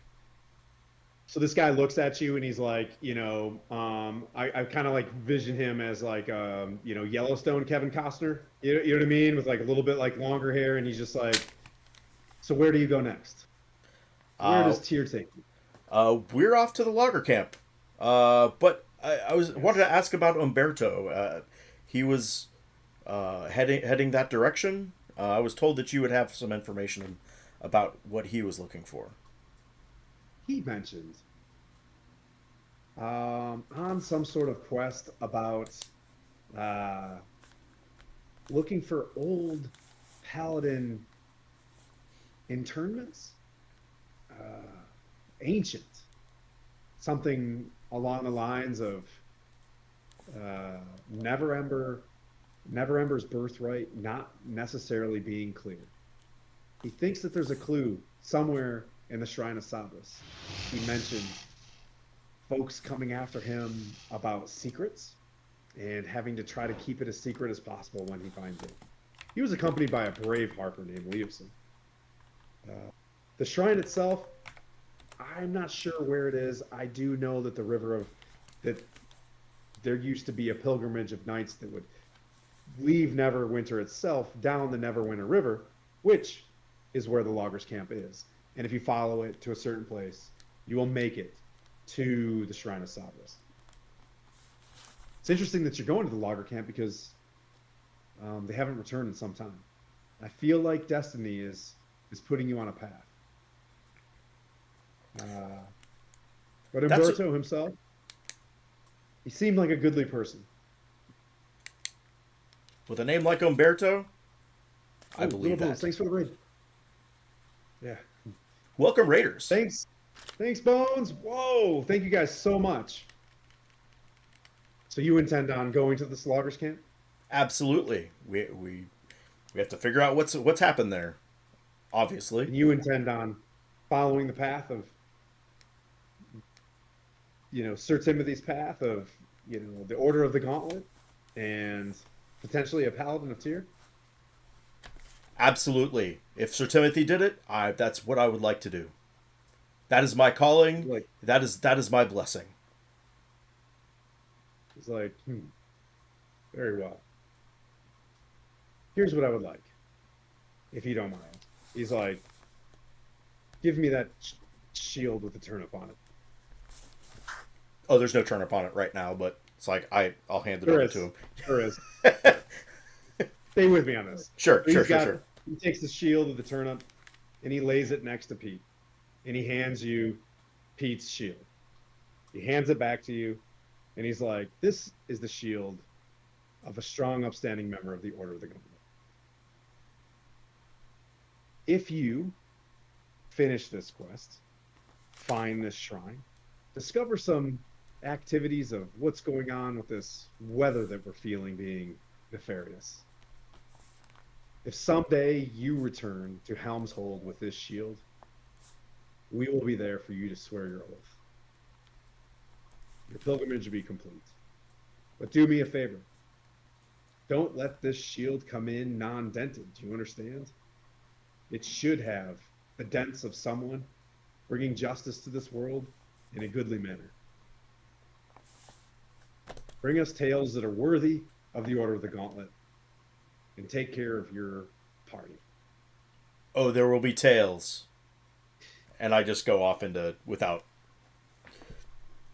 Got it. And I basically give it a salute, and it's like, I'll bring this back, and I'll just lots of words and lots of words, and I walk away. Yeah, so he's like, if that's the case, he basically just like, yeah, to speed up just a tad, like, when you guys take your rests, you'll head north through the Neverwinter Woods. You'll follow this path, that's clearly a logger's path, and you'll go straight down the most common, road to, to this camp. It'll take you straight to it. He's like, it used to be full of hobgoblins and all sorts of critters, but, from the giants to the dragons, a lot of them has been flushed out. Why the loggers haven't returned is a little bit beyond me. He's like, I will tell you something, though. These orcs, They used to be part of the Many Arrows tribe. Then they joined the anchorites of Talos. These roaming orcs seem to be looking for jobs. So now that the anchorites of Talos are out of power, just be careful when you head through those woods. Absolute sounds like a great job for the Order of the Gauntlets. So as this passes by, does anybody else have any last minute things in Fanlin that they want to work on? Obviously, Silas is going to walk up and be like, "Hey, he can either stay. She can either stay at the bar. She can either stay with Sister Gariel. Well, those are the two kind of choices. Where do you guys want Ginny and Ash to go? I don't give a crap about that dog. Well, But Ginny Ginny cares does. about the dog. Well, she won't stay at the bar, so I guess she has to go stay at the nunnery. She'll be safe there. She'll be won't very well taken care of. Yeah, She she'll be sees, cleaning. yeah. things. She sees Sister Gariel and sees like a calming person that was with her on that trip, and feels bonded enough. She's like, if you guys come back in the next couple days, this kind of thing, like, please, you know what I mean? Like, please return to me, kind of, is something that she implies as a very young child. Is there anything else anybody wants to pick up along the way? Darthag, how long ago did Umberto head north? We're back with Darthag. Umberto left maybe a 10-day ago. And you said he was with someone named Indira, but they Leo split. said, yeah. So Indira and Umberto arrived together. Indira on some sort of. Let me get the name right, since this is the first time we're asking. A property up in the Sword Mountains. Yeah, there's some sort of tower with a vineyard or something up there that she was just going to purchase because it's been abandoned. The town needs money. She came in. She was probably Umberto's ride, right? So Umberto's like academia. She was the money. She went up into the mountains with some scouts of hers, some adventurers that would bring her along the way, and Umberto met up with Leosin here and went into the woods. Okay. All right.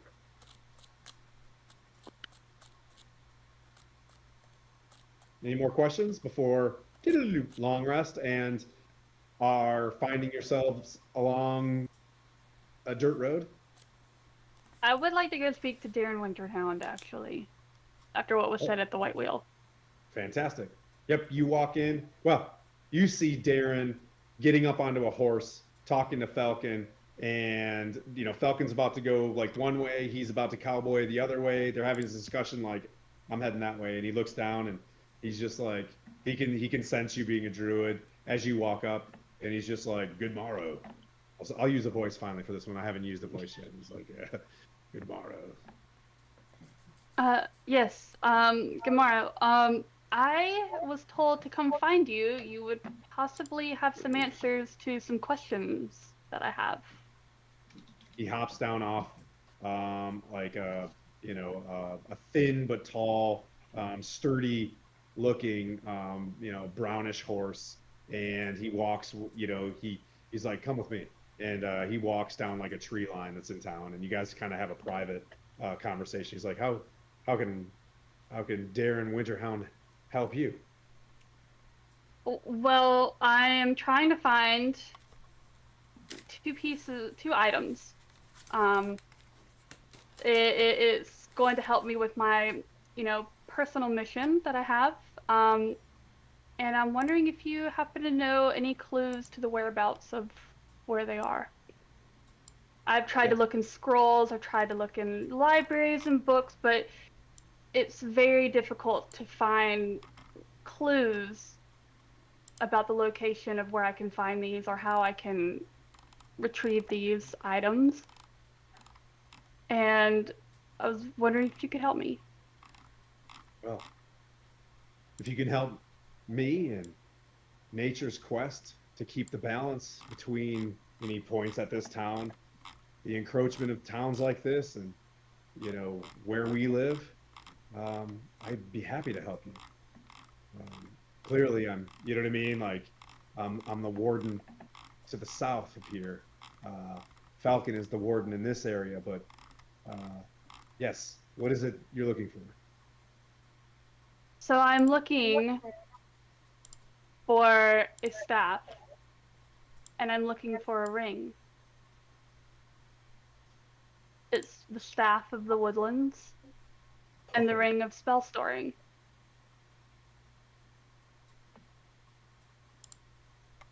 I Well, need these items to do what I promised that I would finish for a friend. Staff of the Woodlands itself is presented from the grandfather tree itself when you've done enough for nature as a whole.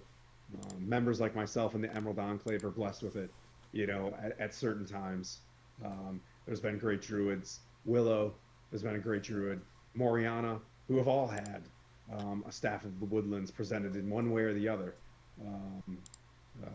from either the Feywild or, but for you personally, if your path is to take you down, a defender of nature, much like myself and Falcon, I would say, where are you headed next? We're going to the logger house. That's one of our, side quests that we've decided to take to help out the town. Yes. We've taken on a handful of side quests to do here while we wait for someone to arrive. And I decided to ask you about my personal quest since everybody seems to be going on their own personal side quests. So he basically lays out the fact that he's like, the land is missing wardens. We don't have folks that'll take care of, regions and districts in this area amongst the Emerald Enclave.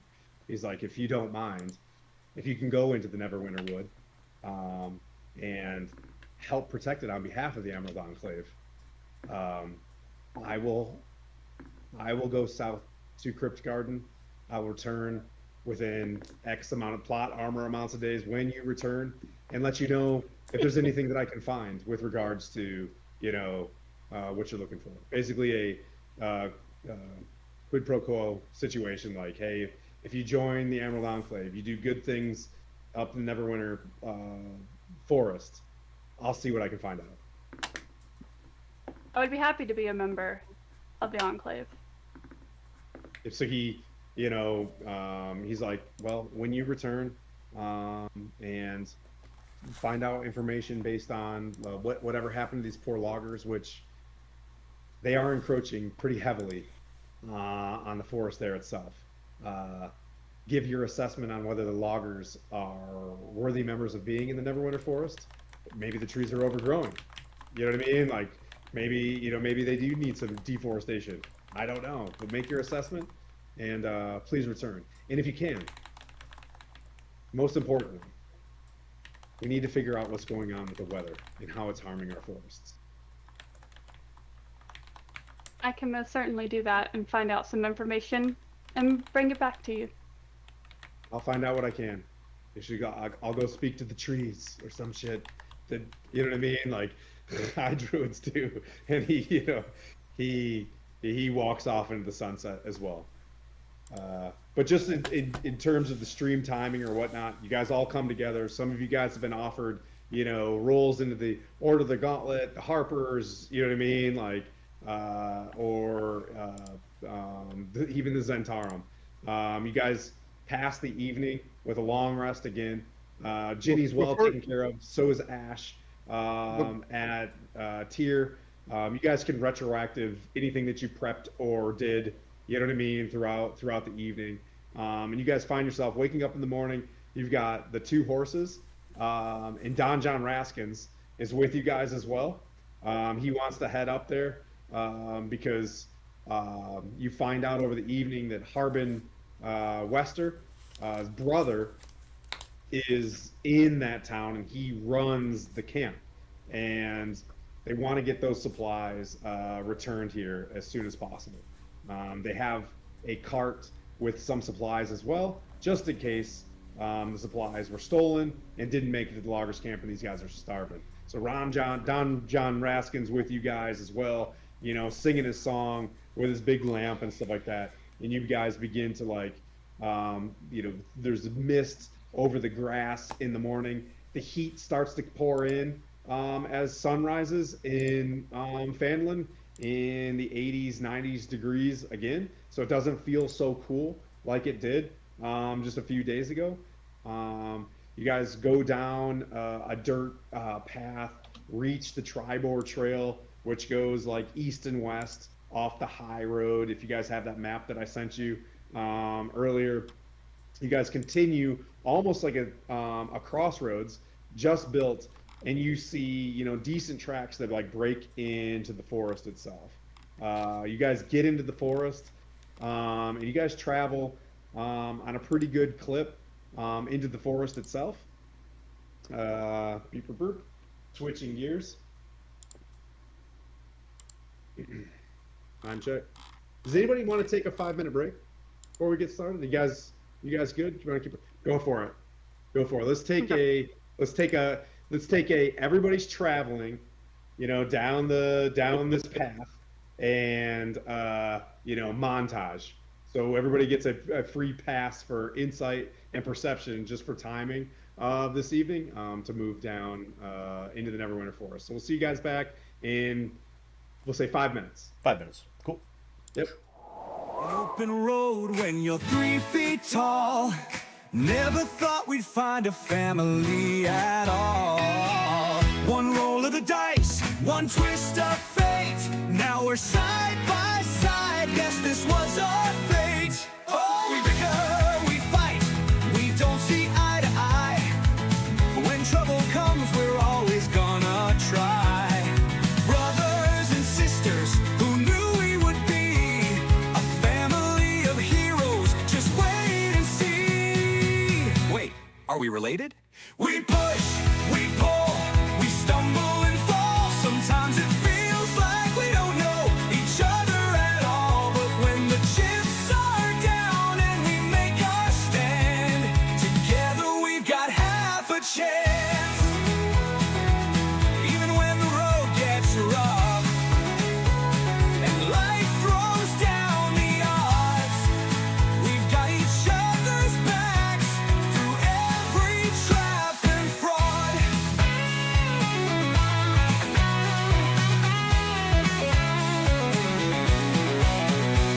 We push, we pull, we stumble and fall. Sometimes it feels like we don't know each other at all. But when the chips are down and we make our stand, together we've got half a chance.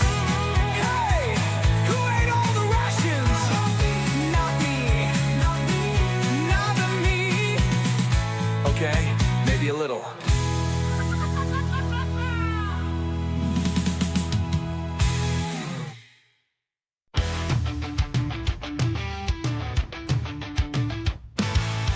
We're creeping in the shadows, eyes like fire. Razor claws in the dark, they're coming higher. You feel the chill, you hear the hiss, but when you turn around, it's the end of bliss. Murder badger, it's a sneak attack. Murder badger, out for blood. Murder badger, it's on your face. Murder badger, it's a sneak attack. Murder badger, out for blood. Murder badger, it's on your face. Murder badger, murder badger.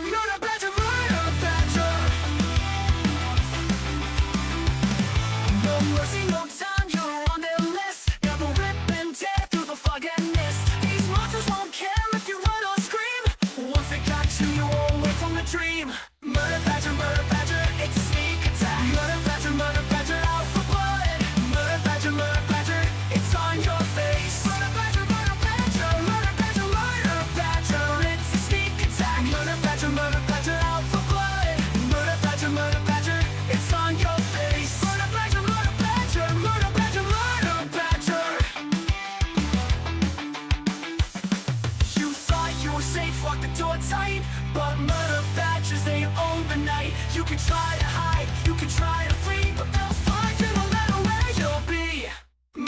murder badger, it's a sneak attack. Murder badger, out for blood. Murder badger, it's on your face. Murder badger, it's a sneak attack. Murder badger, out for blood. Murder badger, it's on your face. Murder badger, they don't care, they don't share. Murder badger, everywhere they'll tear you bare. There.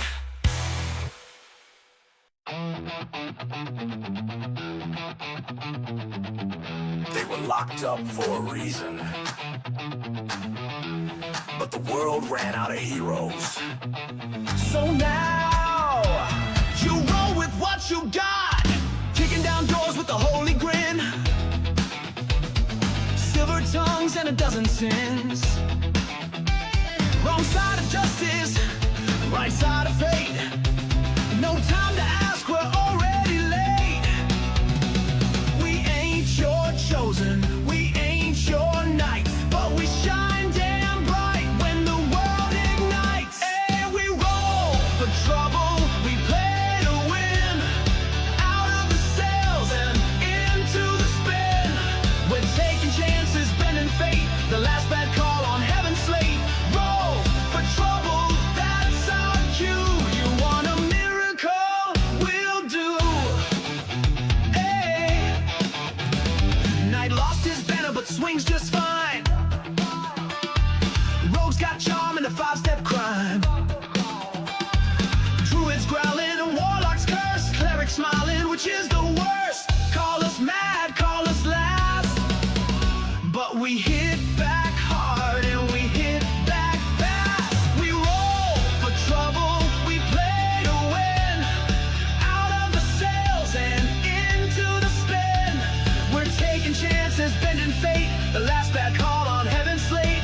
Roll for trouble, that's our cue. You want a miracle?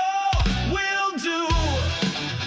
Hey, hey. When the odds look bad, we raise the stakes. When the gods say no, we're the brakes. When the plan goes south, we smile wide. 'Cause no one rides like the ones denied. We roll for trouble, we play to win. Out of the cells and into the spin. We're taking chances, bending fate. The last bad call on heaven's slate. Roll for trouble, that's our cue. You want a miracle? We'll do. Hey. Dungeon born, maybe one or two, but fate don't ask where it found you. Roll for trouble.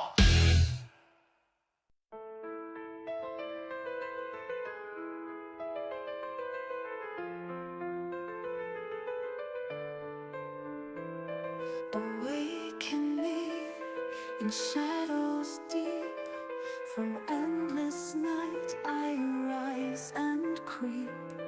A stolen soul, forever bound. In your heartbeat I am found. I slept for centuries alone, and dreams of blood upon a throne. But your foolish hands, they touched the key, and now your fate is bound to me.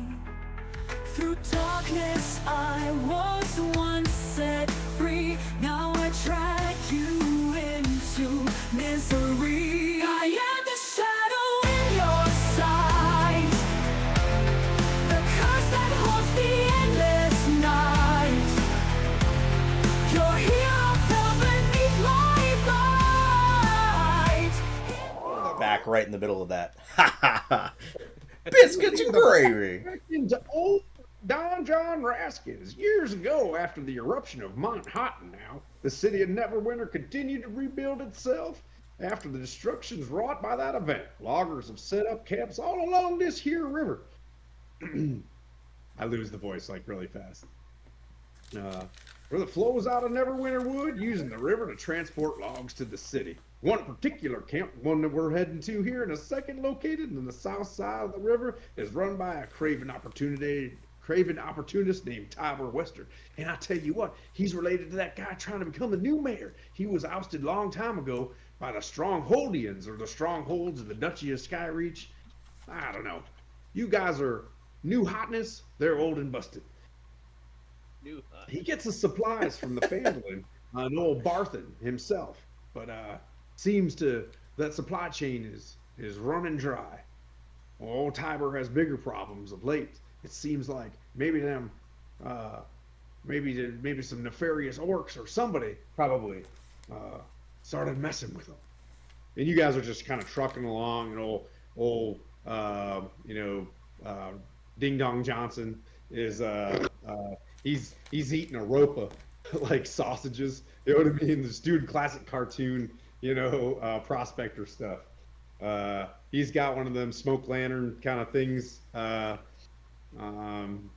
he's just he's like a jingle truck, all of his little pots and pans and picks, and like he sings silver and gold the whole way, Yukon Cornelius. He's every stereotype possible of a prospector, but he doesn't have a coin in his pocket. But you guys all left Fandolin and continue on to this loggers camp to see why comms have gone down.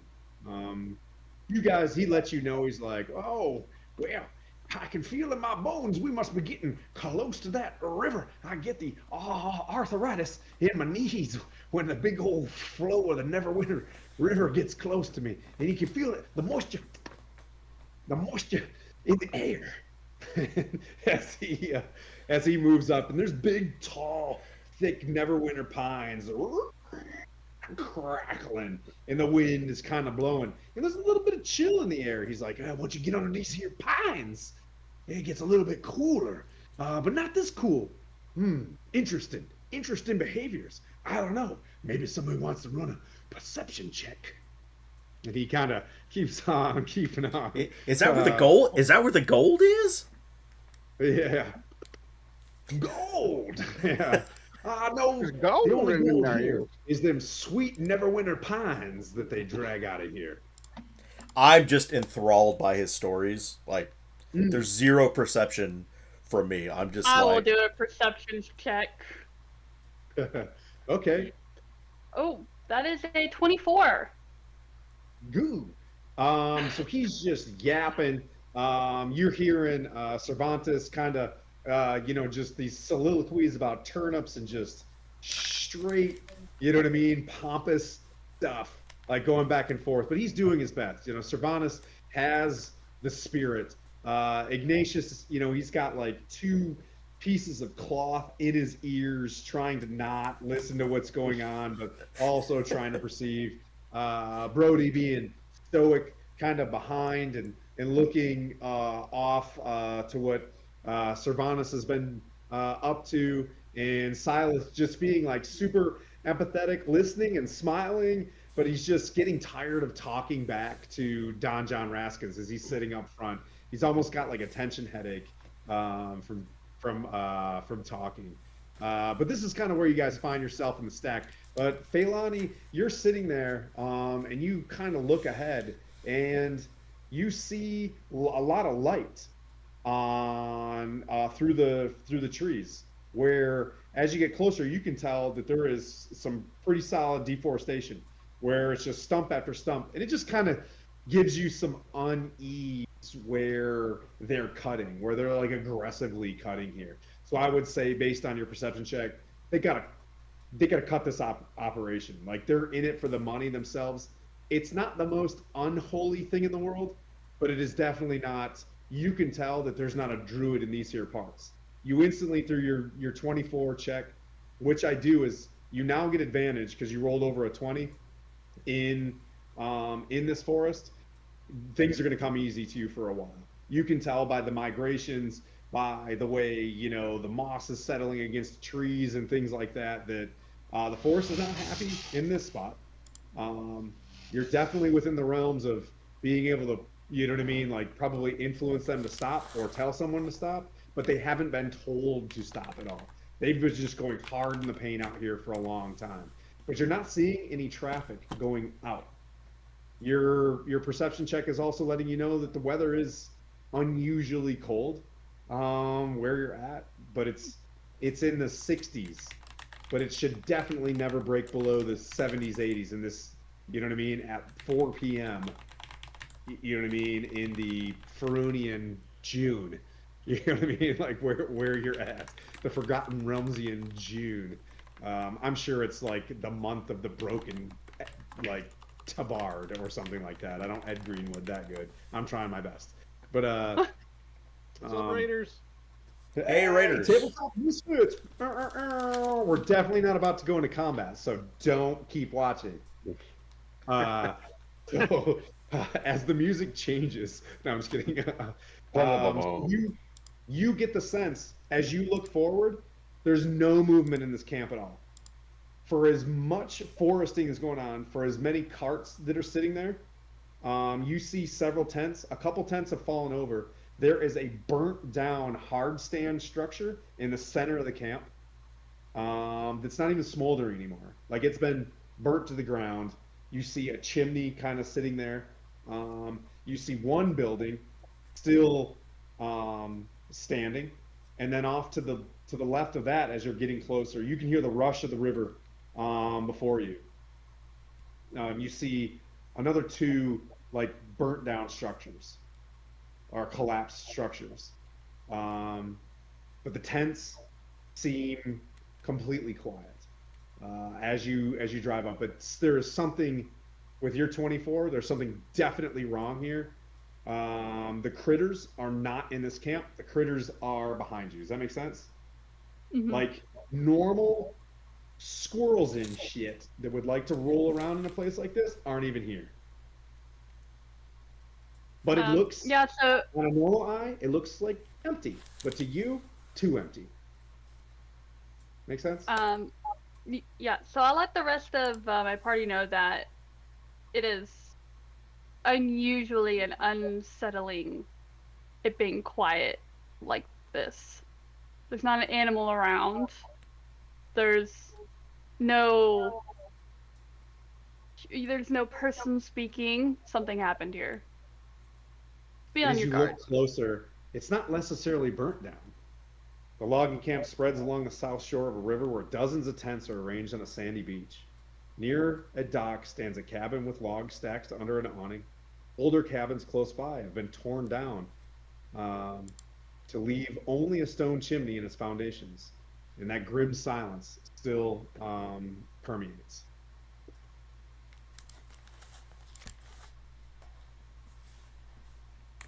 Tents to your right, tents to your left, and we'll go around the room. Cervantes, so you picked up on that. Cervantes, what would you like to do as she mentions that there's something wrong in the neighborhood? I'm just going to. I'm still oblivious. Like literally, my passive perception is 8, and like, so none of this really registers aside from be on the lookout for orcs. There could be orcs roaming around here. That's all I know. And Orcs, you said? orcs. Yeah, you mentioned that along the way. So anything that, you know what I mean, when we fast forward, whatever, you can retroactive, like, hey, I told the party about this. Hey, Well, yeah, cast. I'm just wondering, like, with I don't know what's going on here. I don't know what any of it means, but other than Yep. like there could be orcs here somewhere around. I don't know, and I'm gonna investigate the thing in the middle. Oh, I'm just gonna okay. So you ride up and take a look around. I don't know what I'm looking for, but looking for signs of Just- usage or something. I just want to say he's not going alone. I'm riding along with him. Okay, so you guys both break your horses and you head to what looks like an old cabin and chimney, but it's basically, you know, it's real old, and they probably just built this new campment around this kind of structure. But there's a nice, you know, chimney sitting there. But yeah, feel free to. You guys want to do a intelligence check? Just an investigation around it. 18. Sure. Oof. An 18. Yeah. Investigation 16. Okay. That's a As you natural guys are 16. searching, you see that there's ruins of an old stone like house. Like you can tell where old rooms must have been by the rocks on the floor. But as you start searching the chimney itself, you both find a totem kind of buried loosely under some debris. It's got like 13 tiny androgynous stick figures dipped in what looks like some sort of blood, inscribed with tiny lightning bolts. And the little like the lightning bolts are etched out, and then there's like an interesting looking like hand, like a hand with a circle in the middle of the hand. Um, but it just looks like some nefarious totem in the ground. But it looks like it was just kind of recently put there, like within the past, 10 days or so, right? Like it, the totem itself isn't like decaying because you guys got a pretty high roll. Like this, it doesn't look like the sticks have been there for as long as the sticks and the debris. Does that track? What did Yes. it look like? Was Yeah. it trying to be hidden, or was it discarded, or? Yeah, it looks like it was like placed under debris in the like there was debris inside the chimney, and it was placed in there as well. Okay. You think they were trying to burn this and get rid of it, or? No, the totem looks like something that was left as like bad luck. Okay, so like a curse. Hmm. We'll stop there because you guys are simultaneously searching this thing out, and I'll go to so Feilani, you did an overall like, man, this is super, you know what I mean, like sketch. Silith, what would you like to do while two horses go over here? They dismount, they start like tracking, looking at this thing. I'll go with Feilani in the last of this thing to start the out of combat initiative kind of thingy. I Silith, would what's up? want to check to see if there's anything that looks out of place that looks like it could be like an ambush spot. Okay, there's tents to your left. There's tents to your right. There's the stone thing to your front. There's kind of trees around Tents you, to the but left. I'll check the tents to the left.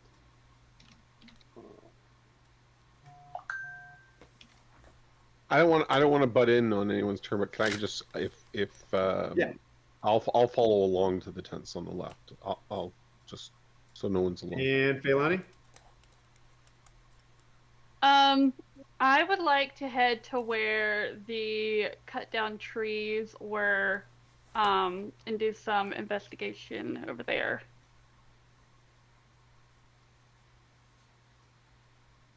Well, the three of you, as you break across these sets of tents right here,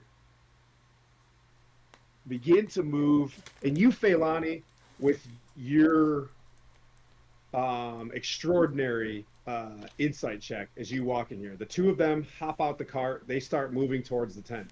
As you walk up, you see loose earth on, like, inside this camp.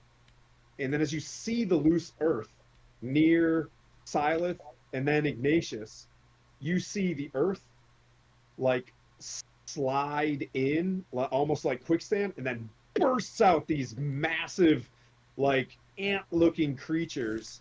They've got like all these incisors. They stand at about like 7-8 feet, and just like tower over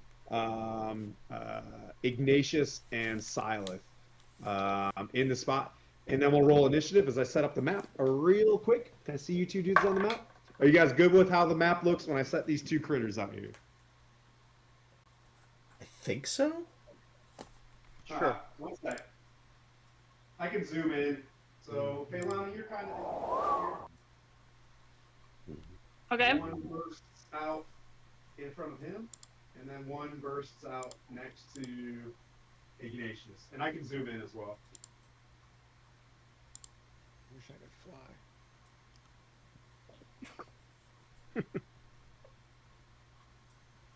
You wish you could fly, is that what you said? Yeah. I was sort of saying that to myself, but I forgot we were mic'd up.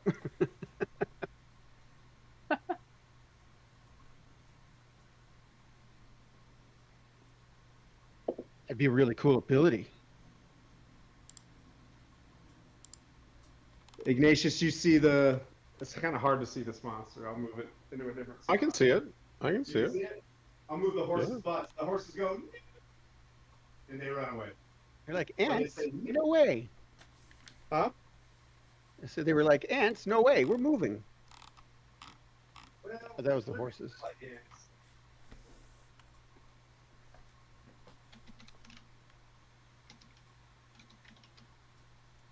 All right.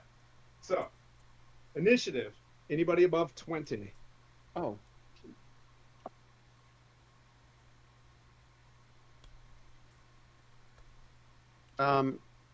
Yes. 22. Okay. And Slinky has Hang what on. is it? 14. 1 sec, buddy. Sure. Okay, so I'll- we got Brody up I'll give top. you. Yeah, I'll give you Anybody Slinky. above 15 or above? I got an 18. 18. Slinky is a 17. Okay. What was yours, Ignatius? 18. And I think you have the higher dex, right? Yep. Ignatius. Brody, Ignatius, Feilani, Slinky. And then anybody above 10 or above? 11. 12. Okay, Cervantes and Silas. All right. All righty.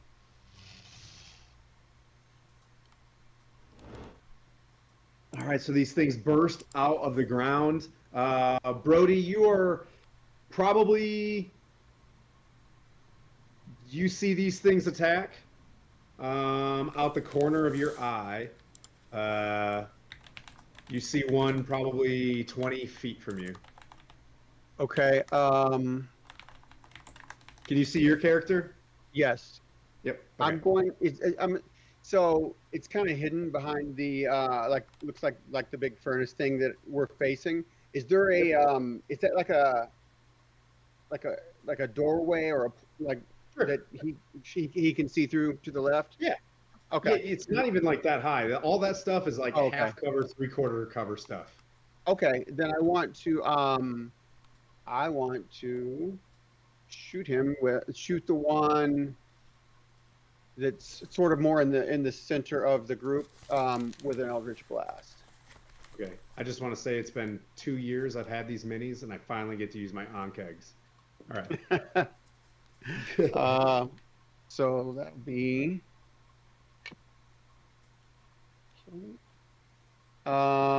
15. I'm rolling super high, and then all of a sudden I roll a 9 on the die when it comes time to attack. I'm terrible at attacking this season. Or this, That campaign. 15 hits, buddy. This is level 2. Okay. Like, yeah, I don't know what campaigns you're fighting in, but this is, you guys are real skinny. Okay. Like, So that is 10 points of force damage. okay. So this is your Eldritch Blast. Yes. All right. This is the part where And I it's sort of become- the green venomy looking Eldritch Blast. So it's kind of sickly when it hits him. It just kind of almost like it splashes. And you even said though it is- 14 points of damage? No, 10 points. Oh, okay. Yeah, so you hit this thing, and Ignatius, you're underneath this thing as it just towers over top of your halfling body, and immediately, like right on cue, Texas Brody just like straight like a hole through this thing, like under its thorax or some sort of like insect stuff. A beam blasts right through it over your head and just makes purchase into the sand behind you. Anything else you want to do, Brody? Yeah, I'm going to tell I think I'm gonna bonus action have Slinky. He's invisible, and have him go head towards the other one Okay. He will head. on his turn. Yep. All right. What do I want to say? Ian, Ignatius, standing underneath this thing as it surprises you and bursts. You can see it's like pincers. This thing's about to, you know what I mean? Like in about 1 second, just start smashing some Ignatius. Yeah, so I'm going to tighten up my hand around my blades and have my. I'm going to cast Armor of Agathis. Ooh, man, I was just Hell. reading about that today. I missed it, and I was like, "What does that do?" But go ahead. So It's like cat. frost sort of begins to grow on my shoulders and Yeah. everywhere. And that's a bonus action. So I'll then attack with my short sword. All right. It's got thoraxy parts like Ooh. Roman armor. Ooh, are you gonna be able to 25. 12. What? 25. God. You I rolled hit a 19. Tiamat somehow as you like. So yeah, so like the blast of whatever, and you just you yoink this thing. Yep. So that does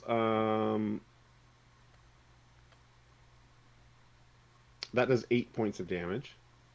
Okay. And then I'll attack with my dagger as well, because it has the nick property, so I don't use my bonus action to attack with it. Sure. And because my short sword has the vex property, I attack with advantage, just to I'm convinced. I don't know who you're throw trying to more under the Yes. bus there. 100%. So that one I got a 19. That hits. Okay, and You this one fucked him like does. an insect. I hope you hit him. So the dagger only does 1, but because I haven't used my sneak attack, I'll add that in there, so it does 7. Because it's first round. Wait. Yeah. How do you get I a had sneak adva- attack? Explain to me. Because I had advantage on my second attack, so if I attack with advantage, Because of that. so I attack with my short sword first. That gives me the vex property on my next attack, so I have advantage with my dagger, and because it has the nick property, I don't have to burn my bonus action. Yeah, so Fantastic. So, poison spray, Eldritch blast through. You stab with the short sword, open it up a little bit, those little Roman plates of the thorax, and stab your dagger square into this oncag, and it's just little like thick peanut butter like green insect goo just covers you, and you smell like that forever. I'm just kidding. I don't want to leave its reach, but can you move me around to a different edge of it? Yeah, you want to edge the. I'm totally edging it. Edge the That looks good right there. Hey, Jay. Congratulations. Okay. Anyways, Faylani. So you see these holes, the sand sink in, and then these things burst out of the ground like there was a manhole cover, because you could see this huge, flat brown, rusty-looking surface of a head kind of pop out of the ground. Ignatius, like right on cue, is like already got his short sword out, like going to attack this thing as the poison spray hits it in the back. What do you want to do, friend? I am going to cast Toll the Dead at the one that's severely injured. Dong. Okay. Got to make a wisdom saving throw. Yeah. Hang on. Let me just bring up the stats that I didn't study. These things are super wise. Okay. A 16 though. Yeah, it saves. What? I'm so sorry, friend. But hey, great insight check you did coming in here. Because, but so this thing being an insect or whatever, this bell shows up, and I'm assuming because you're a druid, it's like this bell with it's like a flower bell, right? And it's just it does this like sound, and it doesn't. The Ankegs are like, I don't know what a bell is for now, but it's gonna learn. And that brings up Slinky. Slinky's just moving over to get into the help position. He's flying, but he's invisible. So Fantastic. Now it's Ankeg time. All right, so let's see. We'll go with Silith. You're just chilling over there, being quiet, trying to get me to forget about you. It is going to. It's going to shoot. I would like Silith and Ignatius to make a dexterity saving throw. Great. I literally moved so I wouldn't get caught in something like this, and here I am. Okay. I'm making a dex save. Let's do it. Oh. Yeah, so this will be good call. Good call. This is Phailani and Silith are making this deck save. What'd you get, buddy? 7. Okay. Phailani, what'd you get? Got a 15. Okay. Yeah, Phailani, you close. take 6 acid damage. And Silith, you take 12 acid damage as this thing just shoots this like black goo and it sprays all over you guys and burns like crazy. Ignatius, this one turns to you. He sees you moving so fast, it's just gonna bite at you.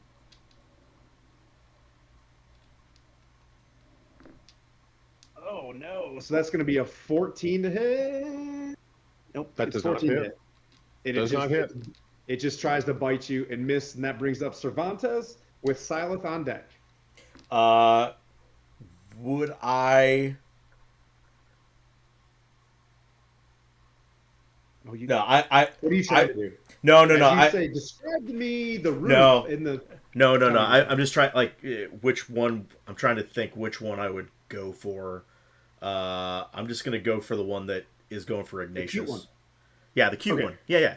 Going for So Ignatius. you run over there. I Yep. run over for the code, the crown of the turnip, and I don't even have my shield out yet, and I'm Okay. going to swing with with my longsword, and that is a dirty 20 to hit. Hits very dirtily. Oh, nice. 10 or 9 plus 3, 12. 12 damage. Damage. Okay. Yep. So you run straight over with your longsword and just like right over Ignatius's head as it tries to bite this thing, and you get it right in the big mawy mouth, and maybe one of the incisors just kind of falls off. This thing's looking like it's not going to make it another 6 seconds. And then just for non-action, I'm just going to grab a turnip and shove it in its pinchers. Okay. All right. Give it a turnip. It's fantastic. Very cinematic. Silith, you're sizzling right now with acid. Yeah, You're gonna need some just a vinegar whole for lot. that. Yeah. Yeah, I am. I took that right in the face. Like, I didn't like that at all. That burned everything. I'm gonna have to heal myself. Oh, sick. I'm Got the I'm cleric gonna- on his I'm gonna- heels. I'm gonna smack myself in the chest and hope my god does me right and cast Cure Wounds on myself Okay. for 2d8 plus 3. Because That's nice. I'm hurting. That's 14 back. All right. You're fully. So You're back. You're I am- 100%. I am fully healed, and I would like to move around the other side of it so that it can't shoot. So it can't just multiple spray of us. buddies. It can't do buddy spray. Yeah, so it can only Nice. hit one of us. Okay. You swing around, you pull in Ignatius, you see what Ignatius does. Ignatius, out of the corner of your eyes, you see Silith kind of run over, like he's got this spray on his face, and you just see this glow, as his face, mends back to its original. It's very Jurgen's Loesch on his face from Timora. Yeah, all the lotion. flesh that's on the ground seems to grow back on my face. Delicious. It just I'm comes not. back. No, it doesn't come back, but it just kind of grows back. So you're like, oh yeah, I see how that works. Ew. Okay, and that brings around the next round. After these messages, Feilani, as you're standing there, and this Ankeg shifts to Silith, another one bursts from the ground and takes a bite at you from behind you. Oh, that's rude. And that is a 14 to hit. That hits. Is she within 5 feet of me? Negative. Okay. If You're I'm right, going to take 10 slashing damage. Oh, well, I'm down.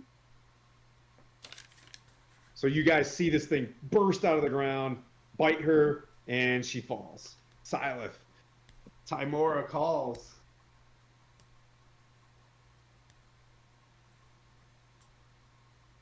Good thing I've got call waiting. Hello.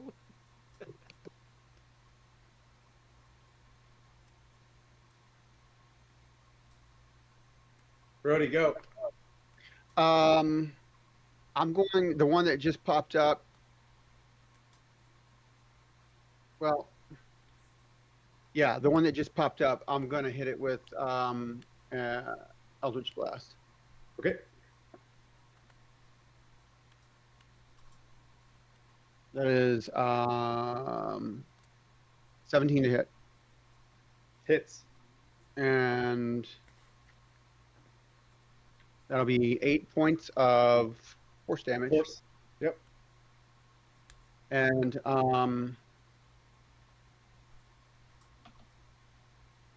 yeah, that's gonna be my turn. Alrighty. That brings up Ignatius. You see this another one. You just your peripheries are going off. You see another large looking, shadow kind of pop up, and you hear Feilani preparing to cast a spell, Toll the Dead, and her voice kind of stops as this thing, stands over her. Okay, I'm gonna stab this one I'm on then. Yep. Absolutely. I wanted to say that Slinky is at the same creature that he is about to attack. So does that give him advantage? That's the whole point of him going over there to do the help action. Sure does. So Slinky, Okay, so I have the help action. invisible, right? Yeah. In order to somehow create an advantage in this scenario, Mhm. is flapping its wings in the face of this thing. The creature knows where Slinky's at. Okay. You can have. You understand how to? You can't Yep. just. He can't be invisible. Right. Invisible and sneaking. You know what I'm saying? Yeah. You'll have to be able to occupy its thoughts. So Okay. go for it, Ignatius. At advantage. With advantage, I got a 17. Hits. Big holy raid. crap, big raid. Thank you, Wow. Robert Hartley. Do you guys know who Moist. Robert Hartley GM is? Yeah. Holy guacamole. Dude, many thank yous. I have to get back into this Ankeg fight. Wow. Super blessed to have you guys with us. Thank you so much. Go for it with your sneak attack or your advantage. 14. 14. All right. So you had your short sword in its thorax, and then you stabbed it, right? And then you pulled it right back out. As it was like posturing again, it left that space open, and you just ripped it open, and it falls dead. And you can see right past it this Ankeg standing over top with its like over top of like Feilani. Yeah, and can I use my movement to run and I'm gonna jump on it. on The one that's Feilani's one. yeah, and I still have my offhand attack with my dagger, so I'm gonna run over and jump on it and like try to bury my dagger in to keep me stuck to it. Dude, this sounds fun. We're just gonna let this happen. You just run over there and you just like spider monkey and just jump on this thing. All right. So my offhand attack on that is a, let's see, and I get advantage because of my ability here. Well, I might not have hit. I might not have hit 13. It does not hit. Damn. Okay. But I will say you've successfully mounted an Onkeg. This is great for me, bad for Feilani. I'm having a great time. Stay with us. I'm riding this thing. Don't lose Let's hope. go. Oh, you know what? Can I do we don't have a reroll, do we? We have a no, we don't have a reroll. I don't think we do. Yeah, No problem. Okay. Someone else can go then. My turn is done. Thank you. That brings up Feilani. Roll. Oh, I got you. I forgot. This is how we do it. Feilani, you see as you are laying there and your eyes are kind of drifting out, you see for a second a woman in the tree line. She passes by. She's wearing green robes, jet black hair, all the way down to the center of her back, perfectly braided, and she's got bright green, unhuman eyes. She looks at you and then passes and disappears behind the next tree. As if her gait, you would have seen her pass the other side. In her hand, as she was moving, much like the labyrinth with David Bowie, and she's got an orb in her hand, and she's kind of flowing it around.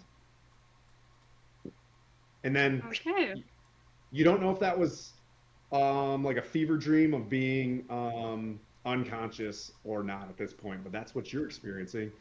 And that brings up Slinky.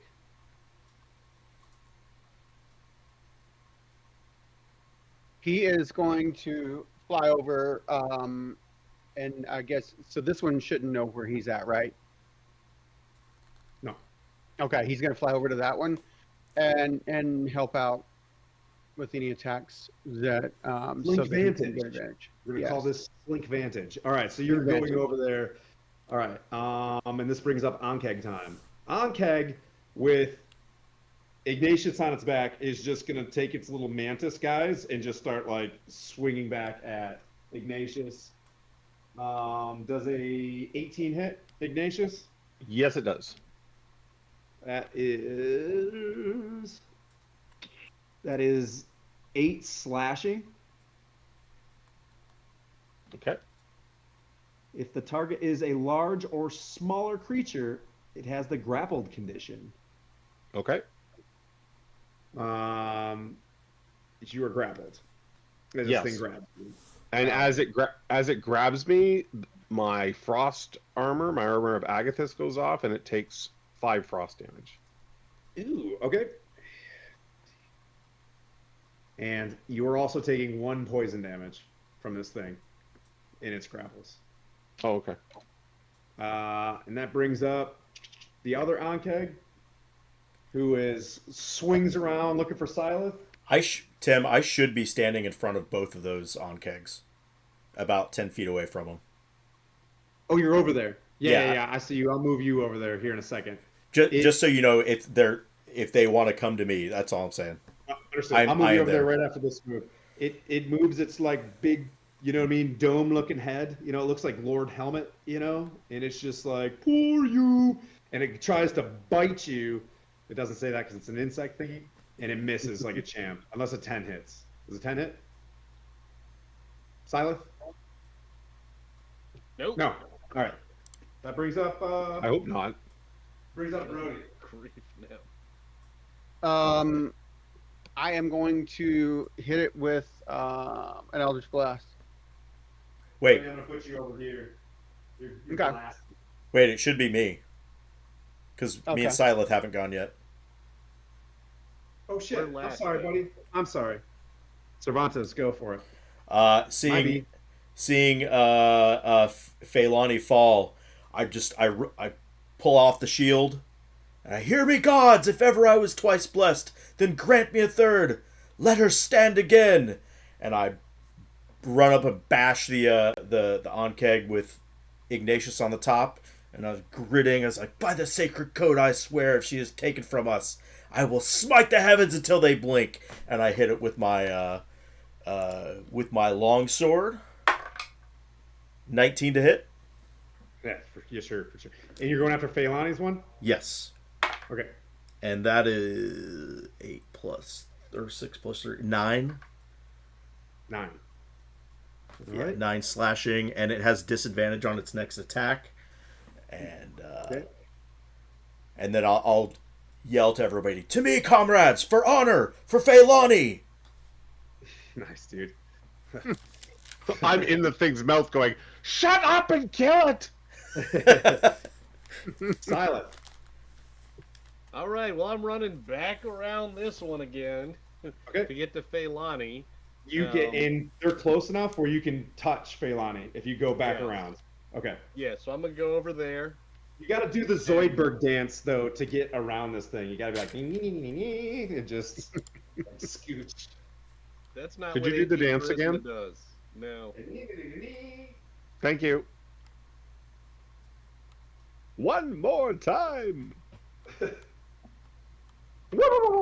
So basically, my eyes flash a bit green like 4-leaf clovers as energy just shoots down my arm into her to heal her. Nice. Welcome back, Phailani. Coco's gonna quit because I've killed her like 2 for 2. He's gonna down me every. I swear, combat session. if you look at the map, that's where it's supposed to pop out. I promise. I How rolled much she heal? minimum healing. I rolled 2 1s on these stupid D8, so that's 5. The 2? Hey, I'll take it. 5. It's 2d8 plus 3. Phailani, you come to consciousness, and Brody, you're. Oh, do you want to do anything else, Silas? So now I'm in range of both of them, right? Correct. Sweet. No, I'm good. Well, it's currently eating a halfling right now, so the halfling is getting a bunch of the damage. But It's- Brody, It's fine. So the one that he stabbed with the longsword, I am going to hit the other one. So that the one that doesn't have disadvantage on its next attack, I'm going after yep. that So one. this one's like reaching for Silas' back right now. Right. Like, get over here, you I'm, pesky time. I'm gonna, warrior priest." as it's reaching, I'm gonna try to like shear off those mandibles and claws with a blast. That'll be 13 plus 6, 19. 19. Hits. All right, and for damage, it is only 7 points. Okay. And I'm just gonna yell out, "Come at me, you shelled creature of, I don't know." And you hear it go click, click, clickety, click, click, because it's shake your fist. sneaky. Shake your fist. Yeah. Click, click, click, click. I Let's was see. trying to emulate Sarah Cervantes, but I'm definitely no good at it. It's pretty motivating. Not gonna lie. Yeah. Ignatius, Yes. in the mouth. You are grappled. You can break the grapple, or you can just stay with it.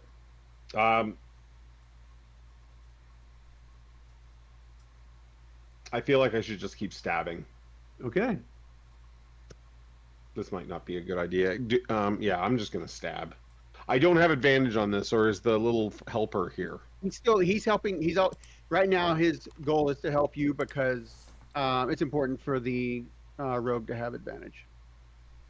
I'm in front of him. So I'm in By front the of that new guy. grappling rules, the only person you don't have disadvantage against is the grappler. As a grapple E, you're still in the fight. Yeah, so he should have advantage because Well, of me. I rolled a 1, but Yes! but I'm a halfling, so I re-rolled and it got a 4. But my other dice is Coming for you, Leilani. an 18, which totals 24. So that hits. I'm Yeah. assuming That's a good hit. that's a good hit. We'll take it. 9 plus 4 is 13 with my short sword. All right, nice. Let me go. It's And then I'll hit pretty, it. pretty bloodied. Let's sneak attack. No, that is with the sneak attack in there. Oh, okay. Yeah, and then my dagger, a 13 to hit again. I don't think that hits. That misses. Yeah. Damn you, dagger. Feilani, you're underneath this thing. You're on your back, prone, but it's got like that, weird angular. You know what I mean? Like, and you're like underneath this thing as it's like dancing around with its, arachnid-looking legs. There's dust flying up. Yeah, I'm gonna throw a chromatic orb right into it. Tight. And that is going to be a 23 to hit. We're level 2. 23 hits hard. Okay, let me get my 38. And it's going to be lightning damage, by the way. Okay. Oh, okay, so that is 12, and I rolled 2 2s on the d8, so the chromatic orb can do the lightning damage. That's 12 points of lightning damage on that one, and it will hop over to the next one and do the same type of lightning damage. Ankeg? Yep. Because you just killed that Ankeg with that lightning. So you're back. So you're underneath this thing like, skadoosh! And the lightning bolt does like basic chain lightning. And it does 13 on the other one. Nice. That one just like chunks and bits of Ankeg just start spraying you like mulch. You know what I mean? Silith, as lightning just starts crackling around you. You're not too sure as you Zoidberg, you know what I mean, over your shoulders, and there's the Ankeg like ready to hit you. What would Slinky like to do? He is just continuing his help. That's all he's doing. And since that one dead, got ripped to shreds. Since that was dead, he's going to move over to the other one. Okay. He just. Yep. Somebody felt wind go over their head, and Slinky's over there. The last Ankeg goes for the cleric. The one that I was in the mouth of died, right? So this thing, it's been getting blasted. It goes to hit you and takes a lightning bolt straight to the face from your dear friend Feilani and misses like a champ.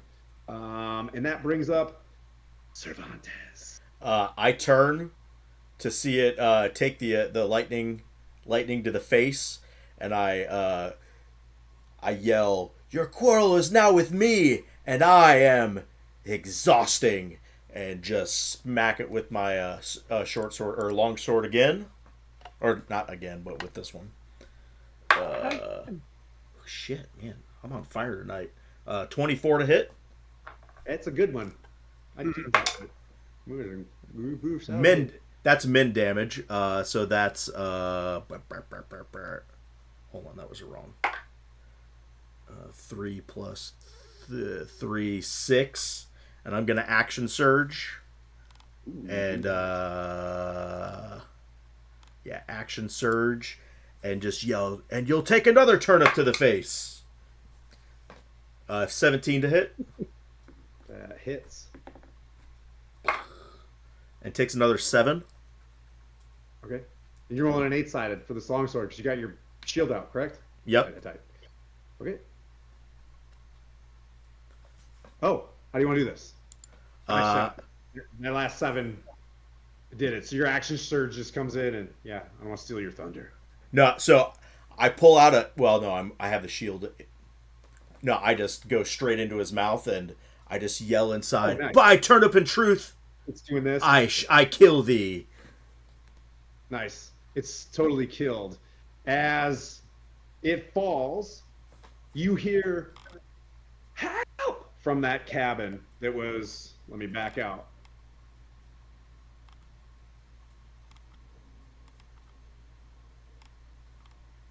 See the thatch there?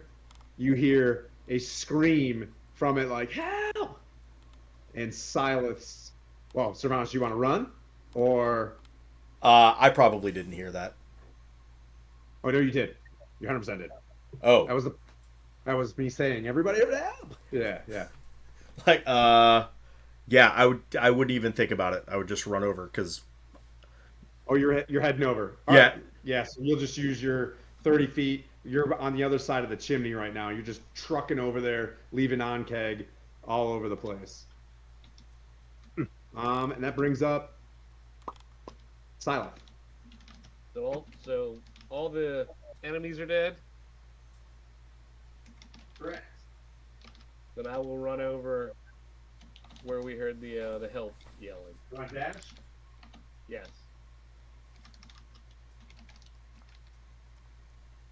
Brody. He is going to turn and immediately run, using all of his 30 feet. Let me fixing cameras. Let's see if right means right. Nope, right means left. Okay, fantastic. Look at that. Just a simple cabin that there'd be nothing wrong in. Yeah. So you're up. You're probably closest to it. And that brings up Leilani. What would you like to do?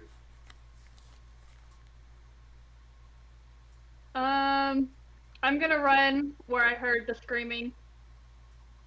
Dash? Well, first, actually, hold on. Feilani the twice pissed. Yeah, no kidding. I'll let you be the first one in, Leilani, if you want. Just kidding. Yeah, you didn't see the dirty look I just gave you.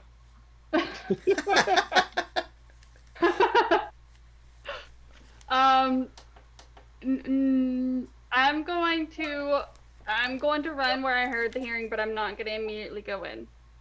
Okay. Anybody ever go like swimming in the ocean and just has salt water pouring out of their nose for like the rest of the week?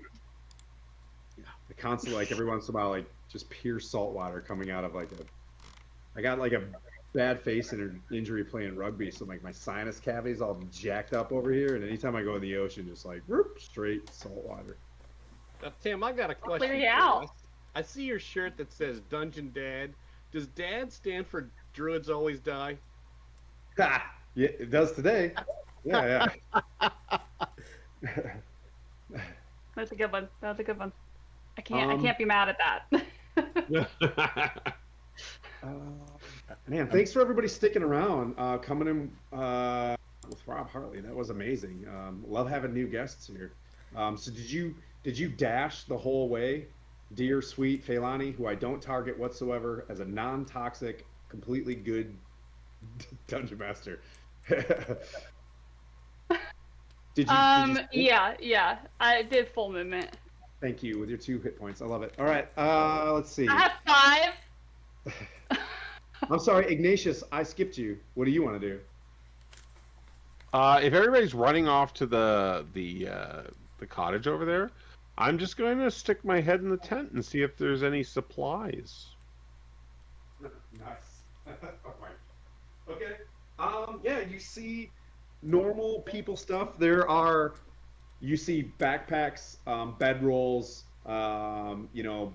boxes that can turn into tables and things like that. Your basic, like camp supply guy stuff. There's bunk beds. If my And understanding is bronze. this is sort of what they were looking for, right? My new friends. Oh yeah, there's camp supplies everywhere. If that's Yeah. what you're looking for, you do see a wagon nearby that is laden with supplies. Yes. Oh, there's a wagon nearby like that? Yes, if that's what you're looking for, you see a wagon like just sitting there. No horses or oxen or anything like that attached to it, but boom, you see what you're looking I'm for. gonna go over and investigate that and check out what's in there. Okay. Yep. You walk over, and on the sides, you see Barthen's Provisions on the side of it. You know, like a label, and in it has okay. So we'll keep this going for the sake of time. That brings Yeah, no, up absolutely. Cervantes. You're getting close. Your next action, you could dash to get inside this compound if you wanted to. Oh, I'm dashing just straight in. Okay. For the crown of the turnip, Cervantes is here to help.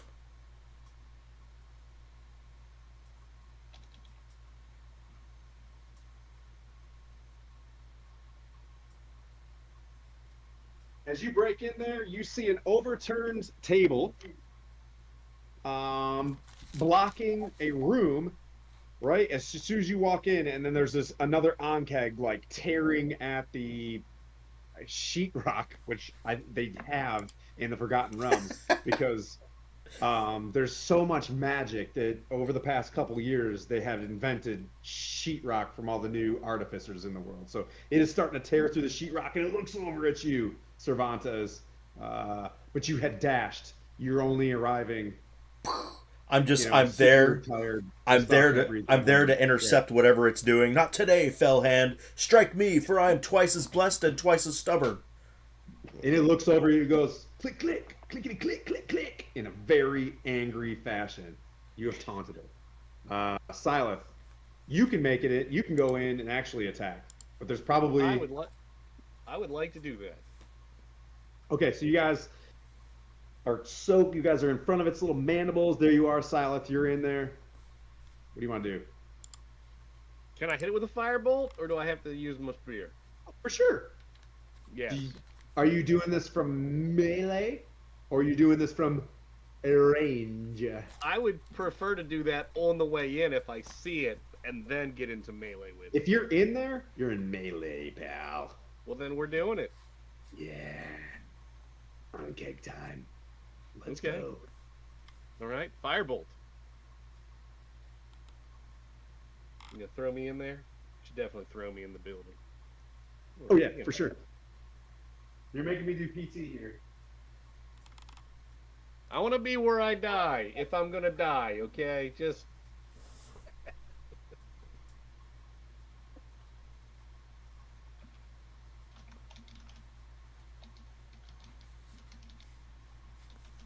That is a 17 to hit. That hits. Okay. With some gold flames Okay. for 6 points of fire damage. Nice. Cervantes, you race in there, and just this streak of golden flame strike this thing in its giant dome piece. And then underneath, like right next to you, stands the brave Silith. The code is strong with thee. with you. That brings up. So Brody. bonus action, can I tap my shield into Sir Cervantes just to, we're here. Oh, you got a shield too? Yeah. Hell yeah. Okay. Yeah. I like that. Bing. Bink. I go. That brings up Brody. No need, dear friend. That was one of my 2 thanks already. What do you want to do, Brody? I'm gonna run in there and well, I'm staying at least 10 feet away from it. I want to shoot it with the Elder's Blast because I'm a warlock and apparently that's what I do. I appreciate it. I appreciate you. I don't know about the rest of the party. You know what I mean? Yeah. Looking Hey, at least you. I'm hitting this week. Last time it was terrible. I missed every single attack. 18. That's with not the- true. You hit us. That's true. Yes. Yeah, with the nat 1, I hit y'all. So this banter's going on during combat. Like as you guys are clearing these things, like last time I couldn't hit anybody. Like no, actually you did. And he's got this reddish pink scar like on his back. But yeah, go ahead. 13 points of damage. 13 points of damage. That's kind of Franglish. All right. Anything else you'd like to do? Would you like to move your little slinky along or give it orders? Yeah, I wanted to. Yeah, I'll bring him as far as he can come. Slinky's been doing the same thing. So what we'll say is like standard operating procedures for Slinky in combat is to go, Help out. fly in something's face. Yep. Okay. You guys heard that. Clip it. All right. Anyways, Ignatius, Speed is 40 feet. Just you walk over, you see this is a abundant supply of mining gear. But I will also say the Barthen seal on the side can easily be etched out. I was actually you're one step ahead of me, sir. I will start get my night. Ready, my next. I take a quick look over my shoulder, make sure everybody's occupied in that building, which I think they are. And then I start scraping that away. Fantastic. All right. Feilani. I am going to stand outside the door and cast Druidcraft. I'm going to do a sensory effect. I want it to be the sound of a very large animal that might scare this thing off. Are you going to have to use a persuasion/deception check on that? I might. Okay, go for it, pal. So you do like woo, woo, woo, woo, woo, woo, woo. Isn't that from Endor? But anyways, so like you make the weird Is that wampum Ash? sound. Is that Were you Ash? trying to make the Obi-Wan sound? Yeah, that whatever that song was. Yeah. Did 16 work? The fact that I recognized it means you did it well. I'm just saying. So as you do this, Feilani, I don't know how you're crushing with your rolls with your horrible charisma. This thing goes and dives under the ground, which gives an opportunity attack for Silith and Cervantes. Quick, roll! It's going down. Auga, auga. Dirty 20. It's 10 damage. 18 to hit. hits. 7 damage max. Sweet. Oh my gosh. All right, so like Cervantes, if this thing goes into the ground, Cervantes does the same thing, skewers it in its mouth, but it peels back and it doesn't have like a throat because it's like an insect thing. But you see it. How do you want to do this? I Silith? want to put the spear right Not through it. Silent. For Silent. Hell yeah. Yeah, I want to put the spear right through it. Nice. Point it around and jam it right through. Heck yeah. All right. So you A lucky jam shot. that thing straight through. It falls. It like there's like a the room goes quiet. You guys fall out of combat.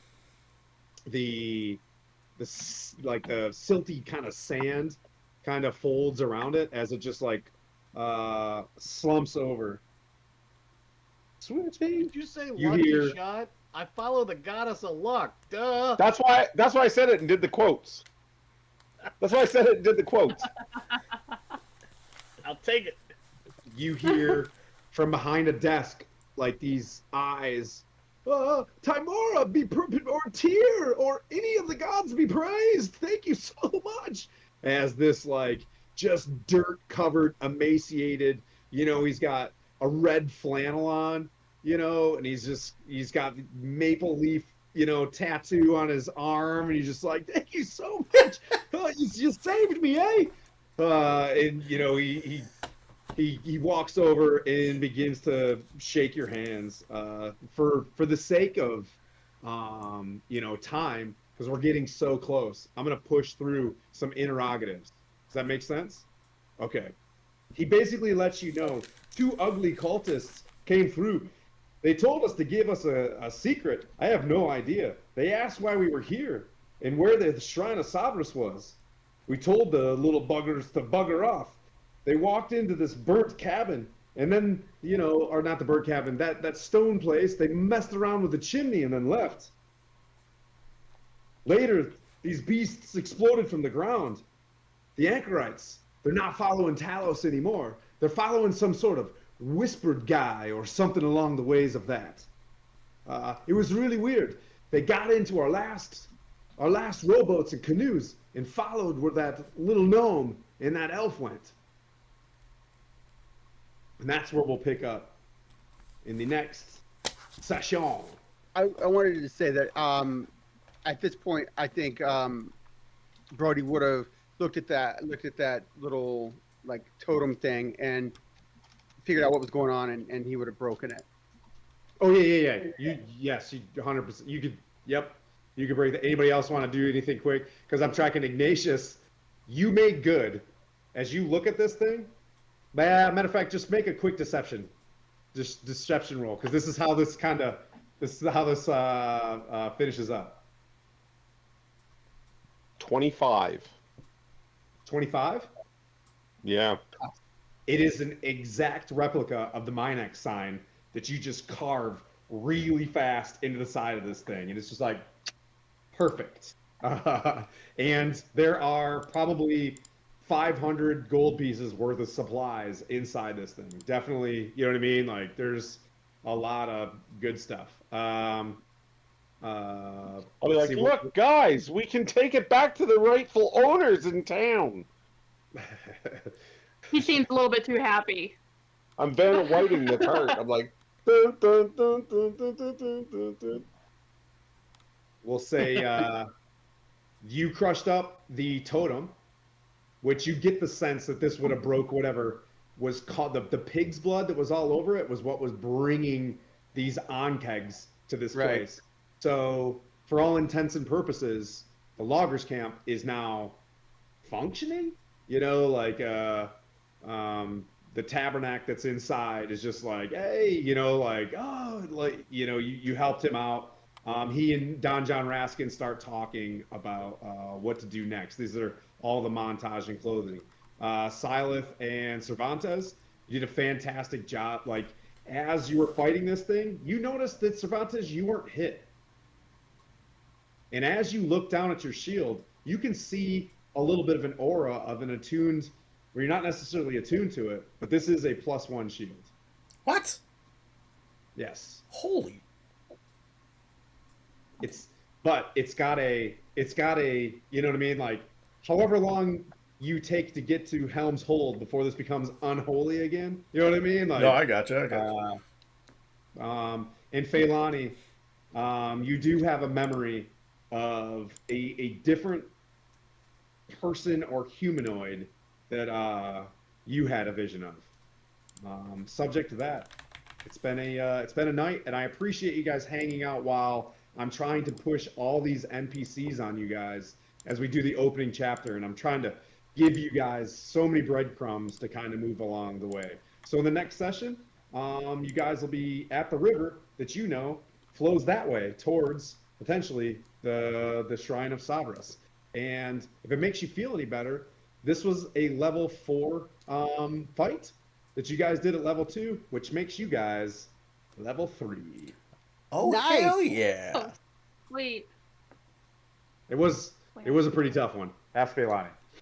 So you guys will be level 3. The first few levels as we play this thing will come pretty fast, and then it'll slow down. Okay, so just so we can have some decent fights with some decent healing and things like that in the future. But fighting off some onkegs at your level was pretty fantastic. You guys did a great job. Anybody have any parting words before we leave with 40 people to a decent raid? Let me look. Thank you very much, Raiders. Yeah, thank you We for had all so the many good raids. ladies. Is this Dave? Is Dave watching us right now? Is the Dave Yeah, on this that's channel? Dave. Like, Yeah. oh man, we had Rob Hartley and Dave. Like, these are some of the folks that I was watching. Back when, I mean, I'm still a noob, but Plug the charity, man.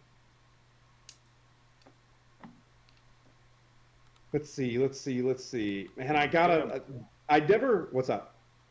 Plug the charity, man. Oh yeah, yep. So we got 988 up. It's the mental health awareness, suicide awareness. It is still June, which is men's mental health awareness. But it's everybody's mental health awareness is important. I don't want to bifurcate, on that one. But 988 itself is a bunch of heroes on the other side of texts or calls that can get you specialized resources if you're in a dark place. And remember, for everybody that's out there, don't call 988 when you're having a darkest day. This isn't when you're at the end, but definitely do that as well. But use it as a preventative measure. If you feel yourself starting to spiral or feeling lonely or something like that, reach out to these folks because they're going to give you techniques to help yourself or help others. And if you don't have the squanch to click the button and do the charity itself, I would recommend you pack 30 minutes out of your day tomorrow or the next day if you're stuck in traffic to reach out to a friend, call them, check in on them, but have the ability that when you send text like, hey, how you doing? To be able to respond a little bit and give that empathy. Get down the hole with them. You're going to save a life. And that is way better, in my opinion, than, obviously spending the money on these things, but taking care of each other as a community, as Stronghold, or just human beings, especially during these dark times. I don't want to go into it, but check on a buddy. You know what I mean? People get sucked into comment sections and make themselves really dark. So help each other out. Tomorrow night, the amazing, awesome, venerable DM Jeremy, Old Men Rolling Dice, is going to crush it with Castles and Crusades with us. So please join in Troll Lord Games, Summer of Siege, tomorrow night at 8:30 Eastern, Castles and Crusades. And then Saturday, we're on with Lord Gazuma. Sir Timothy gets to play in it. And then, are you playing Fawnland? I am playing violin. Oh, Vamp, you in on this one? Or are you taking a break? All right. And so, yep. And then we'll be doing that with Jay Scott, Lord Gazumba. And then Sunday, we're back with DM Pete and Saltmarsh. Okay. And then we start the cycle again for next week. So thank you guys so much for watching. If we could, since he raided into us, I'd like to do Jason Charles Miller if we can. Absolutely. You guys take these guys, listen to some good music. He's the sweetest human being alive if you ever meet him. Like the most approachable celebrity that, you know what I mean, you'll run into. Super great guy and an amazing cowboy hat. Yeah. Oh, and Rob's playing with us. Thanks, Dave. Rob's playing with us. Yes. Yeah, his, I'm playing his with birthday was And yesterday. I've never got to play with the Black Knight. I hope to God he's playing the Black Knight. That'd be freaking fantastic. Cool. Yeah, He's that's probably it. playing his. He's probably playing his dwarf. Let's raid out of here with 42. You guys want to leave? Diddle-oo, Yep. diddle-oo, diddle-oo, Thanks, diddle-oo, everybody. diddle-oo. See ya. Love you guys. Miss you. Love you. Bye.